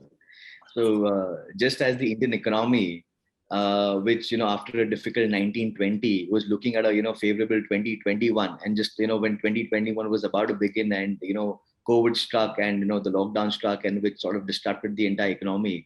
Similarly, I was about to speak and the network got disrupted, and but as the economy sort of bounced back, very resiliently, post the first wave. I would like to sort of take up this question with the same sort of resilience. And so logistic challenges are being faced, and it's sort of not seeing the end of tunnel. The container shortages have been spoken during this discussion as well. And it's more than the shortage, it's more of an imbalance which has been created because of the pent-up demand coming up from the mature economies post the COVID lockdowns, and because of which there have been delays in shipments, lower availability of vessels. The container freights have increased 10 to 15 fold over the last 1.5 years. What used to cost us about $300 per container from China, which costs us about $3,000 to $3,500 per container. So this has really affected the cost economics of MSMEs. And MSMEs largely being B2B players, and they normally work on a cost plus approach with the larger organizations who are the customers. Passing on these costs on a real-time basis also has been a big challenge for most of the MSMEs. So there has always been a lag before they could pass on these sort of cost increases. And so when the cost increases are manageable, it's okay, even if there is a deferment in getting those increases from your customers is okay. But when such sort of exponential cost increases happen because of such events, it becomes very difficult. So sustainability of the MSMEs in the absence of getting that support from the larger customers becomes very difficult. On the other hand, while we are facing challenges on the EXIM front, there have been challenges on the domestic logistics as well. During the first wave, there was a reverse migration which happened, and there was a complete scarcity of drivers available. So almost 50 to 60% of the vehicles were off-roaded because of the non-availability of drivers. Once the drivers started coming back, there was an impact on the diesel prices, because of the crude increase as well as the increase in the taxation by the government. Now, this also has caused, a tremendous increase in the domestic freight in the country. And again, the lag in passing on these sort of freight increases to the customers, is having, creating sustainability issues. The delays in shipment as well as the lead times also is making the MSMEs carry more inventory. So earlier, if an MSMEs were working on sort of a minimum number of days of inventory, now to ensure the availability, the inventory requirement has increased, which has also given a big issue on the cash flow management. We've already discussed during this panel about the funding challenges being faced by the MSMEs. And so topping those funding issues, the need for higher inventory because of the logistical disruptions in the global economy have also created a lot of pressures on the MSME. From the point of view of our industry, we manufacture diesel exhaust fluid, which became mandatory to be used in all diesel engines, meeting the BS6 emission norms. So COVID came along with the transition of the Indian automotive industry from BS4 to BS6, which mandated the use of another fluid to meet the emission norms. We being the pioneers and the market leaders in this segment, it was very important for us to ensure seamless supplies of this fluid. Otherwise, the entire logistic industry would have come to a standstill. So we ensured that all our plants come back into operation due to the essential commodities very, very quickly. We ensured that we take care of our workmen and avoid the reverse migration during the COVID pandemic time. Again, on the raw material front, we ensured that we increase our inventory holding capacity by building up infrastructure to mitigate the supply issues from the raw material side. So we were able to ensure that adequate product is available to the logistics industry across the country, and such that the BS6 implementation also was not affected, and the COVID sort of challenges were mitigated. Today, I mean, while these challenges started like almost 8 to 10 months back, it was anticipated by the middle of 2021. The supply chain issues should ease out. Supplies definitely of key input materials, key chemicals. The supply situation has definitely improved over the last couple of months, but the shipping challenges still persist, and the delays of shipment still continue to happen. I was reading an article somewhere, and where it said that the container imbalance could stay here as long as middle of 2022. So there's still almost a year where we will be seeing high freight rates, we will be seeing shipment delays. It is imperative that the government supports the MSMEs with more financing options, and with the NBFCs have to look at this space as an opportunity for increasing their their advances and their assets. So it's you need to be like I mean, when there's a problem, there is an opportunity also which arises, and it's the right time to support the MSMEs for the future growth of the country. Thank you. So I think the important point you made is that normally logistics itself is a challenge, and then the BS6 came on top during this wave 2, and to upgrade the logistics infrastructure. And I can tell you, I'm a user of your Aquas AdBlue, and it's not easy. It's not yet available in the country, and the newer vehicles will have to struggle. And if more in transportation, heavy vehicles are changing over to BS6 with the AdBlue, probably it'll get better. But the more important point is this container shortage is a global domino. It's not created by India, but India is just one peg in the domino, and we are facing the impact. So this, as you said, is likely to go on for a little bit longer time. And that's only because the COVID wave is hitting different countries and continents at different times.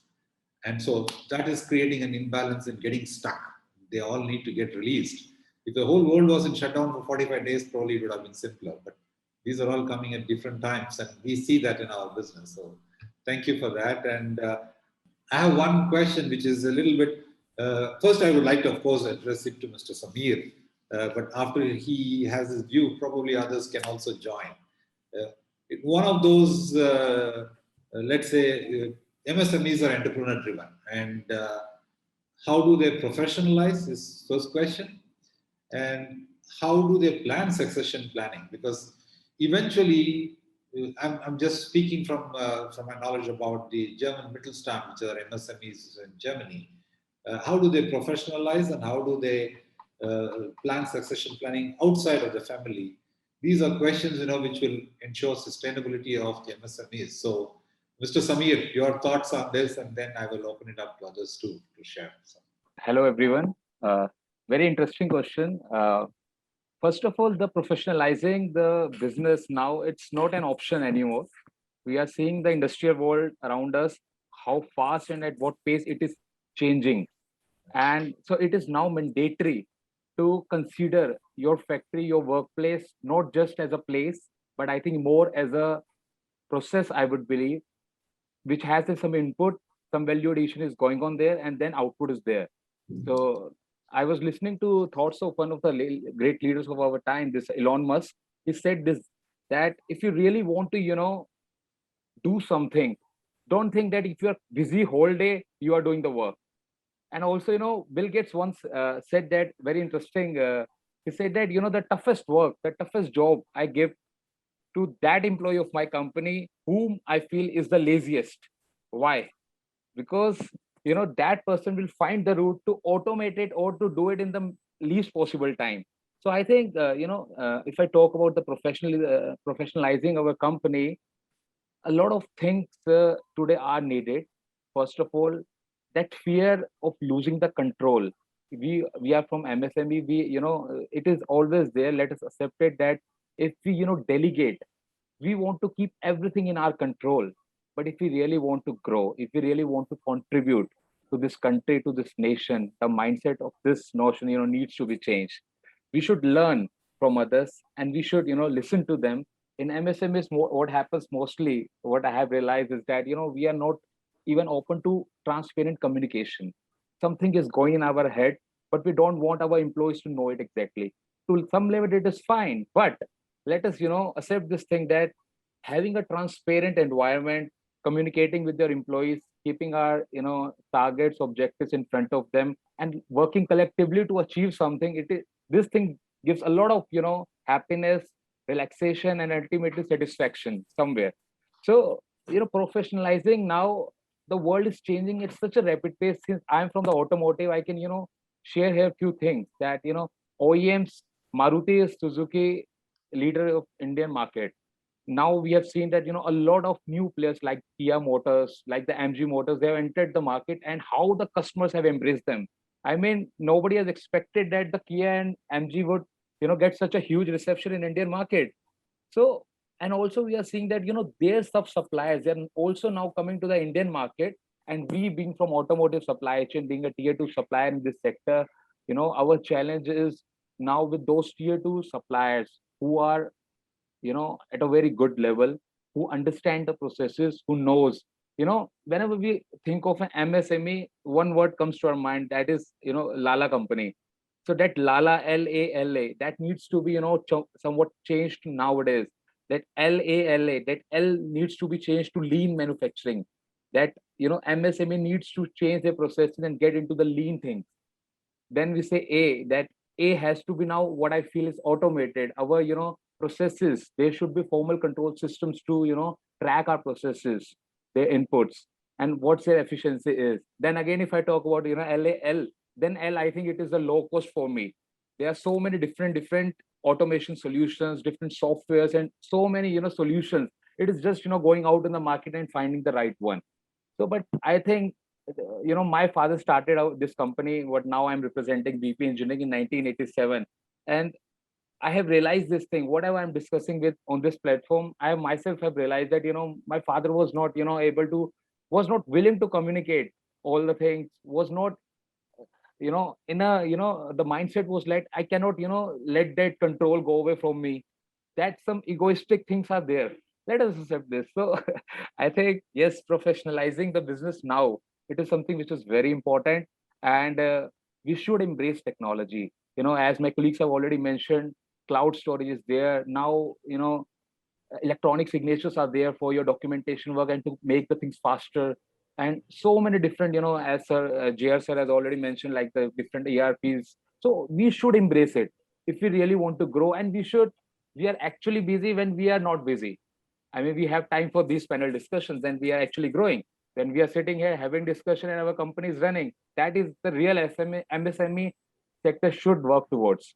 So I think this is what I really feel. And your next question was, I think, related to succession planning. We went to Japan and we saw there that, there's a big problem, and the people were not getting their, the children for successing. So they, what they do is they get some third person to run their company after their deaths, and they get a very formal agreement done there. And so, but fortunately, or, this problem is not in India. And we should very openly, have a clear strategy. The show must go on. This should be in our mind that, let us accept this reality that one day, everything will end. But this company, when we started this, it was like a baby, and we put our sweat on it. We did everything to, build it what it is. So yes, succession planning should be there, and it should be in a very structured manner. And, we all are human beings. We make mistakes. Yes, it's fine. But let us just learn all through this process, and, the show must go on. That's what I would say. So that's all from my side. The show must go on and will go on. Thank you very much. My last question, we have almost come to the end of our session, is open to all to answer, and then we can go on. And this is very close to my heart, and that's why I'm asking this question. Sustainability is something, we need to do not for our generation, but we need to do it for the next generations. And how are MSMEs embracing this, contributing it, maybe in some ways having a solar or zero discharge or reducing their emissions, whichever way, it's a combination, or using some bioproducts. It's a combination of many things, but the concept of embracing sustainability and what's the role MSMEs should play. I think larger companies are structured, they have a vision for a period of time, but I know that smaller companies are struggling with this because they need to take. So how do we embrace sustainability? And it's open to all. Let me start with Mr. Mokashi because he is in the business of bioproducts, and then all of you can add your views before we conclude. Mr. Mokashi, sir. See, sustainability is one who has got an interest to make the waste products into the valuable products. So that is very, very important that one should have in mind. And when the person thought of his company has some byproducts, suppose. So how to use the byproducts and make not just to make the waste, it has to be used in the reuse. So and make the value addition in that. In that direction, technology is very important. And in such case, he has to adapt and he has to develop the new small technologies, which makes the sustainable products with again and again reprocessing. Example I can give you, in India, the sugar, there are 400 plus sugar companies, and they generate a lot of bagasse, waste, and the mud they generate. What our company has done, since it is a larger company, we make use of every products into the valuable products. We use bagasse not for burning, and people used to burn and make the this electricity. But in one step ahead, what we do, we make some of the cellulose. It is very different technology, a very high technology, and we make use of the bagasse to the cellulose products. So cellulose, then there are a lot of derivatives comes from the derivative, and the mud which comes from the cane, and we make use of biofertilizer. We do that. And from the mud, there is a small way of them wax inside. So that we refine and remove. That is called a sugarcane wax. So see that just throwing that mud, you can throw it to the field, but we extract all these value-added products. So such kind of concepts. Now even India is very talented. People everybody has their own talent, and they should come out with such ideas, and small and medium enterprises and the larger companies should support to this. Like even this, like SABIC, BASF, they should allow new small enterprises to support this to make it happen. So it is my idea. Anybody else on sustainability? Would you like to add your views? Yeah, as far as sustainability goes, I think there are various ways companies can do it. So one is definitely on the process side by getting into energy efficient machines, which I've seen a lot of companies in injection molding especially are getting into. So that is a great way. The secondly, on the product side, there is a lot of acceptability from customers today. So earlier, things like sustainability maybe a few years back would have just been called a buzzword. But today there is an acceptability from a lot of customers towards end customers towards sustainable products.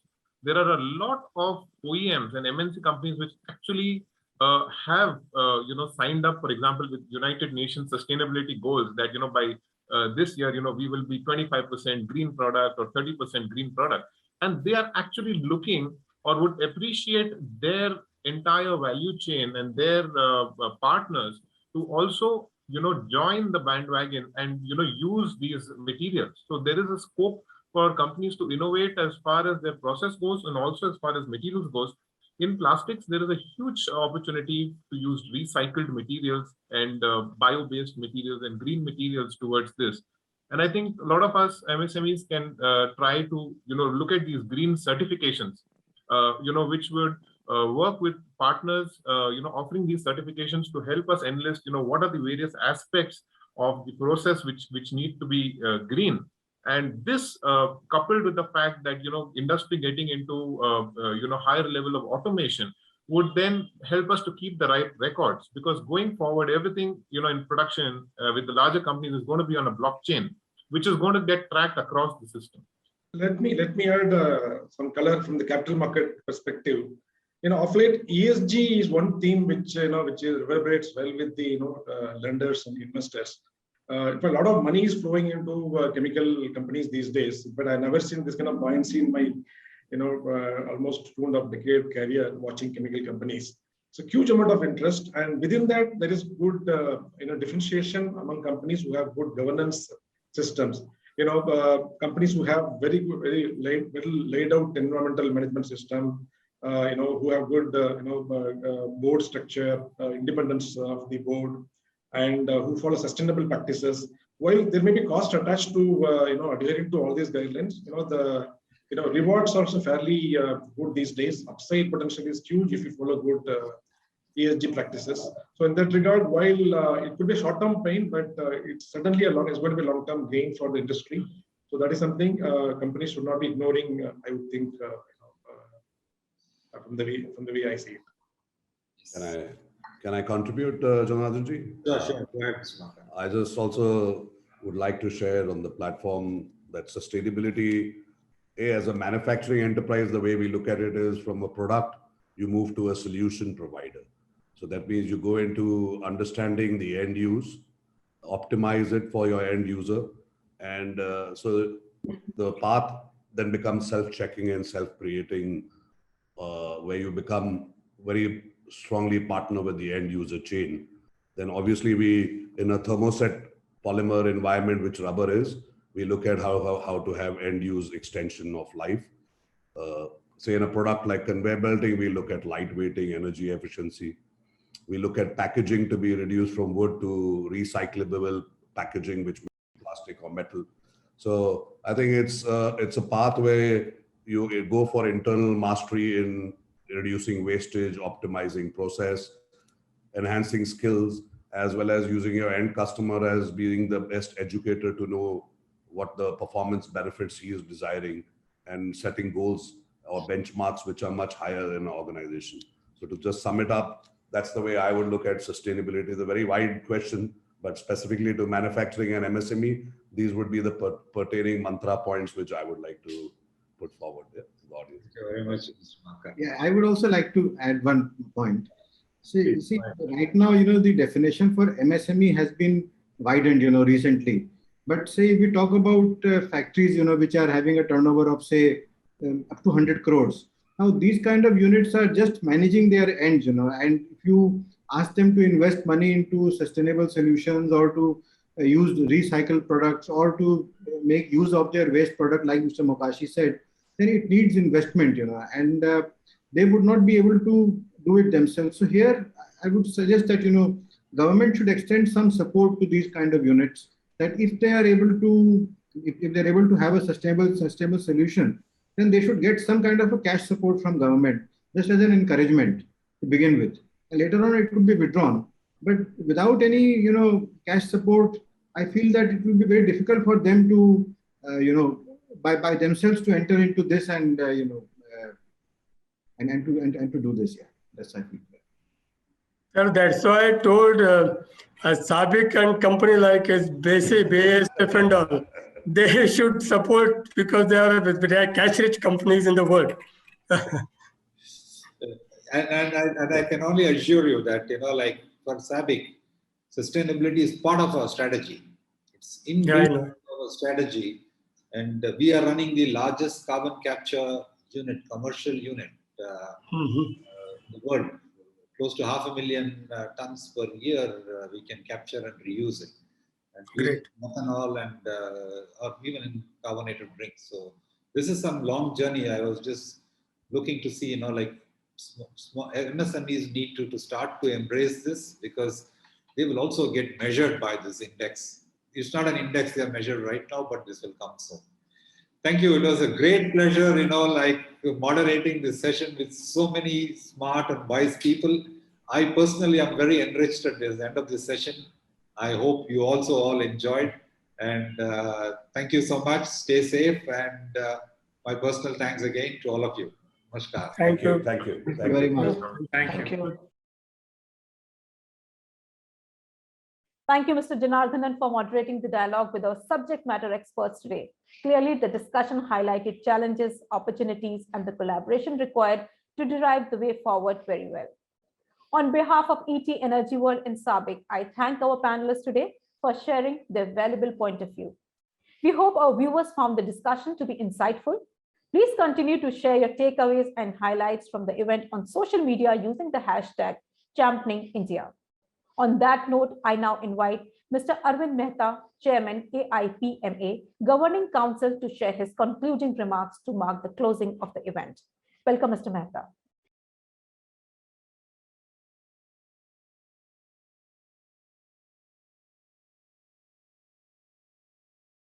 Thank you, ET team, and it is always a pleasure to talk to the press, or magazine, or anybody. And welcome to the plastic industry viewpoints from the MSME. That is what I'm told to speak about. So most welcome. MSME plays a very, very important role in employment generation. As usual in other sector, this plastic sector also. Exports and skill development, they are exporting as well as the skill development also, they make it, they do it rather. Plastic industry in India consists of around 50,000 processing units and 95% are in MSME. That is the beauty of this sector, that whatever you see overall, and that is what you call around 50,000 units across small like that, medium and larger few, they are spread across the country, including the recycling one, that is the story. Size of the plastic industry is around, say, more than 5 lakh crore, something like that in terms of rupees. And this 4.6, we are giving the million employment we are giving to the people. That is 4.6 million people directly or indirectly, they are given the employment by the plastic industry of India. See, we have the what you call polymers. Always what you call production is going up, and that is helping the growth also. So in 2010, we had 8.5 million tons of polymer produced locally in India. Then 2020, it was around 16.5 million tons. 2025, it is expected to be 23.5. And in the 2030, it will be around 32 million tons. So there is a healthy, what we call, expansion in the polymer plants, and our industry is catching up with it, and there is a growth. You see, the around 12% growth is there for the converting industry. No doubt, Corona has hit the industry to a large extent, but our certain sectors are booming, and that is what our silver lining is. Now, the plastic industry has faced a major crisis, and there was a demand destruction during these 2 years, that means COVID years. And apart from some segments like pharma, healthcare, food processing, all other segments have seen the negative growth. However, with the opening of the economy post second wave, the industry is growing and doing much better. You see, we served in the first half, that is first COVID wave, with the expansion in the packaging industry, and that was a very big achievement for us. You called it this PPE kits and all that, which earlier we were importing, basically made out of the non-woven polypropylene, and now we are exporting. That is the status of our plastic industry. Very, very vibrant industry, and they can match up the demand. This is the story as well. That is because they are flexible. They are in MSME. However, raw material prices has increased by 30 to 150%. This is our minus point. Have resulted eroding major working capital for MSME. This has been a major roadblock for MSMEs.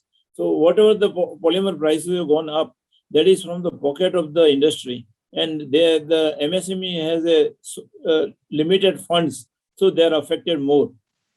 Availability, again, as far as the export this market is concerned, currently there is a huge shortage of the containers. So we are not able to export at the price. That means gradually we are becoming little uncompetitive because of this containers, non-availability of the containers. One of the biggest challenge MSME in India is facing is lack of finance. This is a truth and truth and truth. People say that funds are available, banks are giving, this is giving.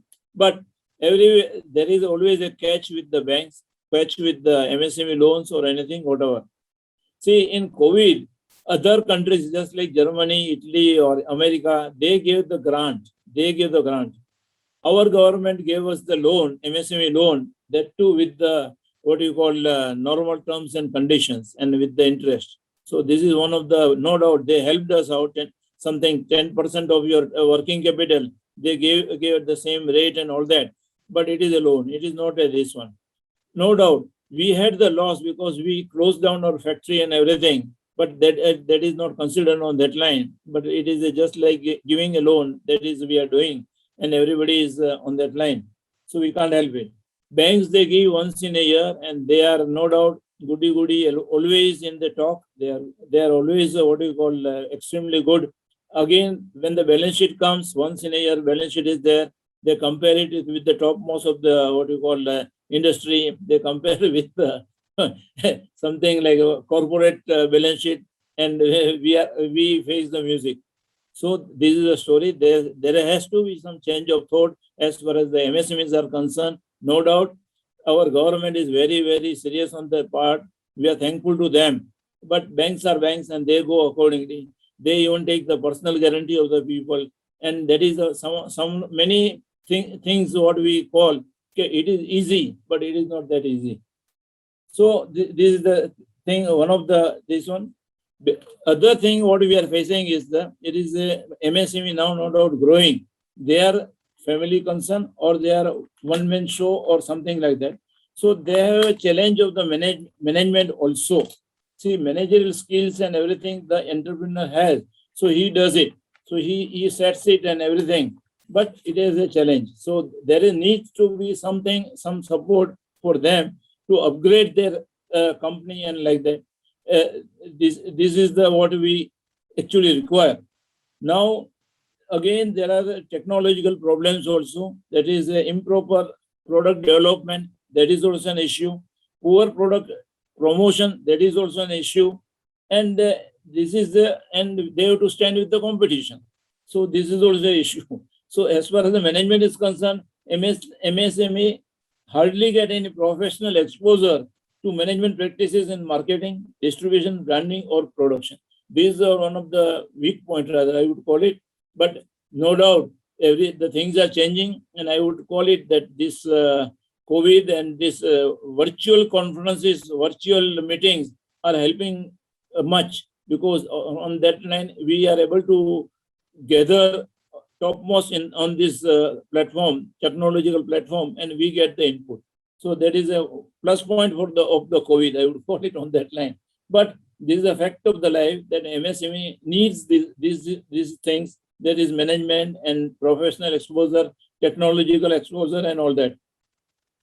So we have to make them incentivize or motivate them for the job, and they should be free to do that. Free means because they are limited resources, so they should be promoted by going to their factory or something, or on the online courses or something by which they get the benefit. Our association, that is the All India Plastics Manufacturers Association, have started one vertical in the next building of ours in Mumbai that is called MTech, IPMA Management and Technology Entrepreneur Center.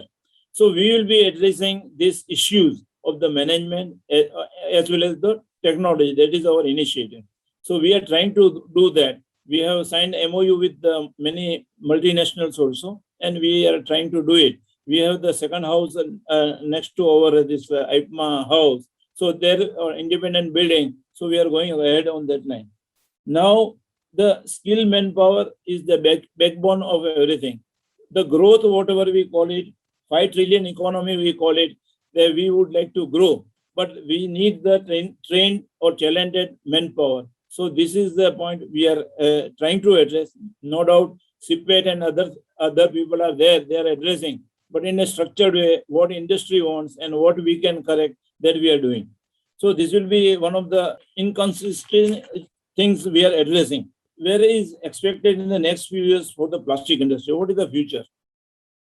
Amid negative perception related to consumption of single-use plastics, and a recent notification on SUP, COVID-19 has highlighted the importance of SUP in the health and safety of human beings during these extremely challenging times. See, we blame plastics, everything, but all the structure, all this, everything is supported by single-use plastics only, that is PPE kits, or you call it anything. So that is the savior on the line from the COVID. But it is the government has decided to ban certain things, single-use plastics, and we agree for it. There is no doubt about it. We are in negotiation with the government, and we will work out the way by which government is satisfied as well as our growth continues. This is our point. So with more focus on health, safety, and hygiene, plastic packaging segment is likely to see a faster growth. This is our assumption. Additionally, PE, PP, PVC, polystyrene, polycarbonate are used for multitude of medical applications. This would continue to see a faster growth. I had written one article on medical plastics and everything just now, and you will wonder that how many products, you see more than 50 products are there in the operation theater made of plastics, and this is the savior of the mankind, and this is a fact also. So plastic should be seen from that angle, that it is a savior, it is supporting, and it is supporting the what you call cause of the industry, it is supporting employment, it is supporting the economy, it is supporting GDP growth. So demand in other segments like automobile, infrastructure, electrical and electronics would see a growth in a medium term. All life is incomplete without plastics, and we see that whatever the revolution we are getting just now, IT revolution, whatever, but backbone is plastics. You will see these electrical automobile cars which are coming now, incoming or has arrived now. So majority of the plastics parts are there inside, and more plastic is used because it makes the car lighter. So we get more mileages and everything. So this will be our point, that there will be a tremendous growth in future once the things are settled. So just now, because of the COVID and everything, because what happens that our consumer industry, they sell the goods, but when the lockdown is there, the shops are closed, malls are closed, they cannot sell it. So there is a depression in that market. But packaging and everything is okay. So once everything normalizes, the thing should work. Our machinery people, they are fantastically booked. They are booked for a good time, and they have growth in their this one. The exports are quite good. Exports all over the world, our what you call products are highly appreciated. There is no complaint. It is made in India is also quite taken as a correct what you call product. So here there is nothing which can stop the plastic industry. But we need the handholding from the government of India. Basically, on the government is there, banks and everybody, finance, lubrication of finance, and without any hassles. The compliance is what we are supposed to do in GST. No doubt we are doing. We are happy with GST, but lot of compliances are also there. That this compliance still needs to be reduced.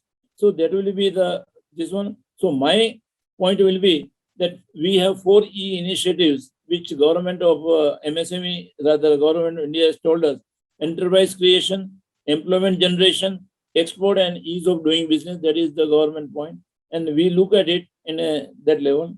The initiative will also help MMSE to export directly to global markets. There is simultaneous scope to promote larger enterprises with MSME. Industrial growth cannot happen in a vacuum unless there is a way to promote larger enterprises along with MSMEs. So, sir, we have the growth potential here. There is enthusiasm all across the country for the plastic processing industry, no doubt that first generation, second generation are there. But to encourage the what you call third generation or whatever, it should be what we call rather easy, hassle-free, and the things will be there. We are partner to the progress. We are partner to the 5 trillion economy Modi Sahib has envisaged, and we will work out our best. That is what MSME's point, and we look at. We are thankful to SABIC initiative along with the Economic Times And this is a great opportunity to MSME that you are able to address our point that of the MSME. SABIC is a wonderful company. I was a, what you call, I am his their customer rather, but they are a forward-looking company. Forward-looking means they know the pulse of the industry in India, and we are thankful to them. SABIC has done a wonderful job, and they are our friends also, as well as the Economic Times, which is what you torchbearer of the India's what you call economic center, rather no center, economic no center. And thankful to Economic Times, they are wonderful people. And not I, but most of the business people, they prefer Economic Times, and without that, the day doesn't start. So thank you very much, SABIC. Thank you very much, Economic Times. And MSME of India, plastic industry of India, is highly thankful that you put our points in a right way, and we are with you. We are for the growth. Thank you. Thanks a lot. Thank you, Mr. Mehta, for your time and very relevant comments. Once again, on behalf of ET Energy World and SABIC, would like to thank all the speakers for gracing our event with your presence today. Your inputs and subject matter knowledge made the purpose of this forum successful. My special thanks to our audience for being here today. Finally, my gratitude to the leadership team at SABIC for organizing this dialogue on a topic so relevant to the MSMEs within the Indian chemical industry. Once again, thank you to all of you. Take good care of yourselves and your loved ones. Stay safe and keep the engagements on social media alive by using the hashtag championing India.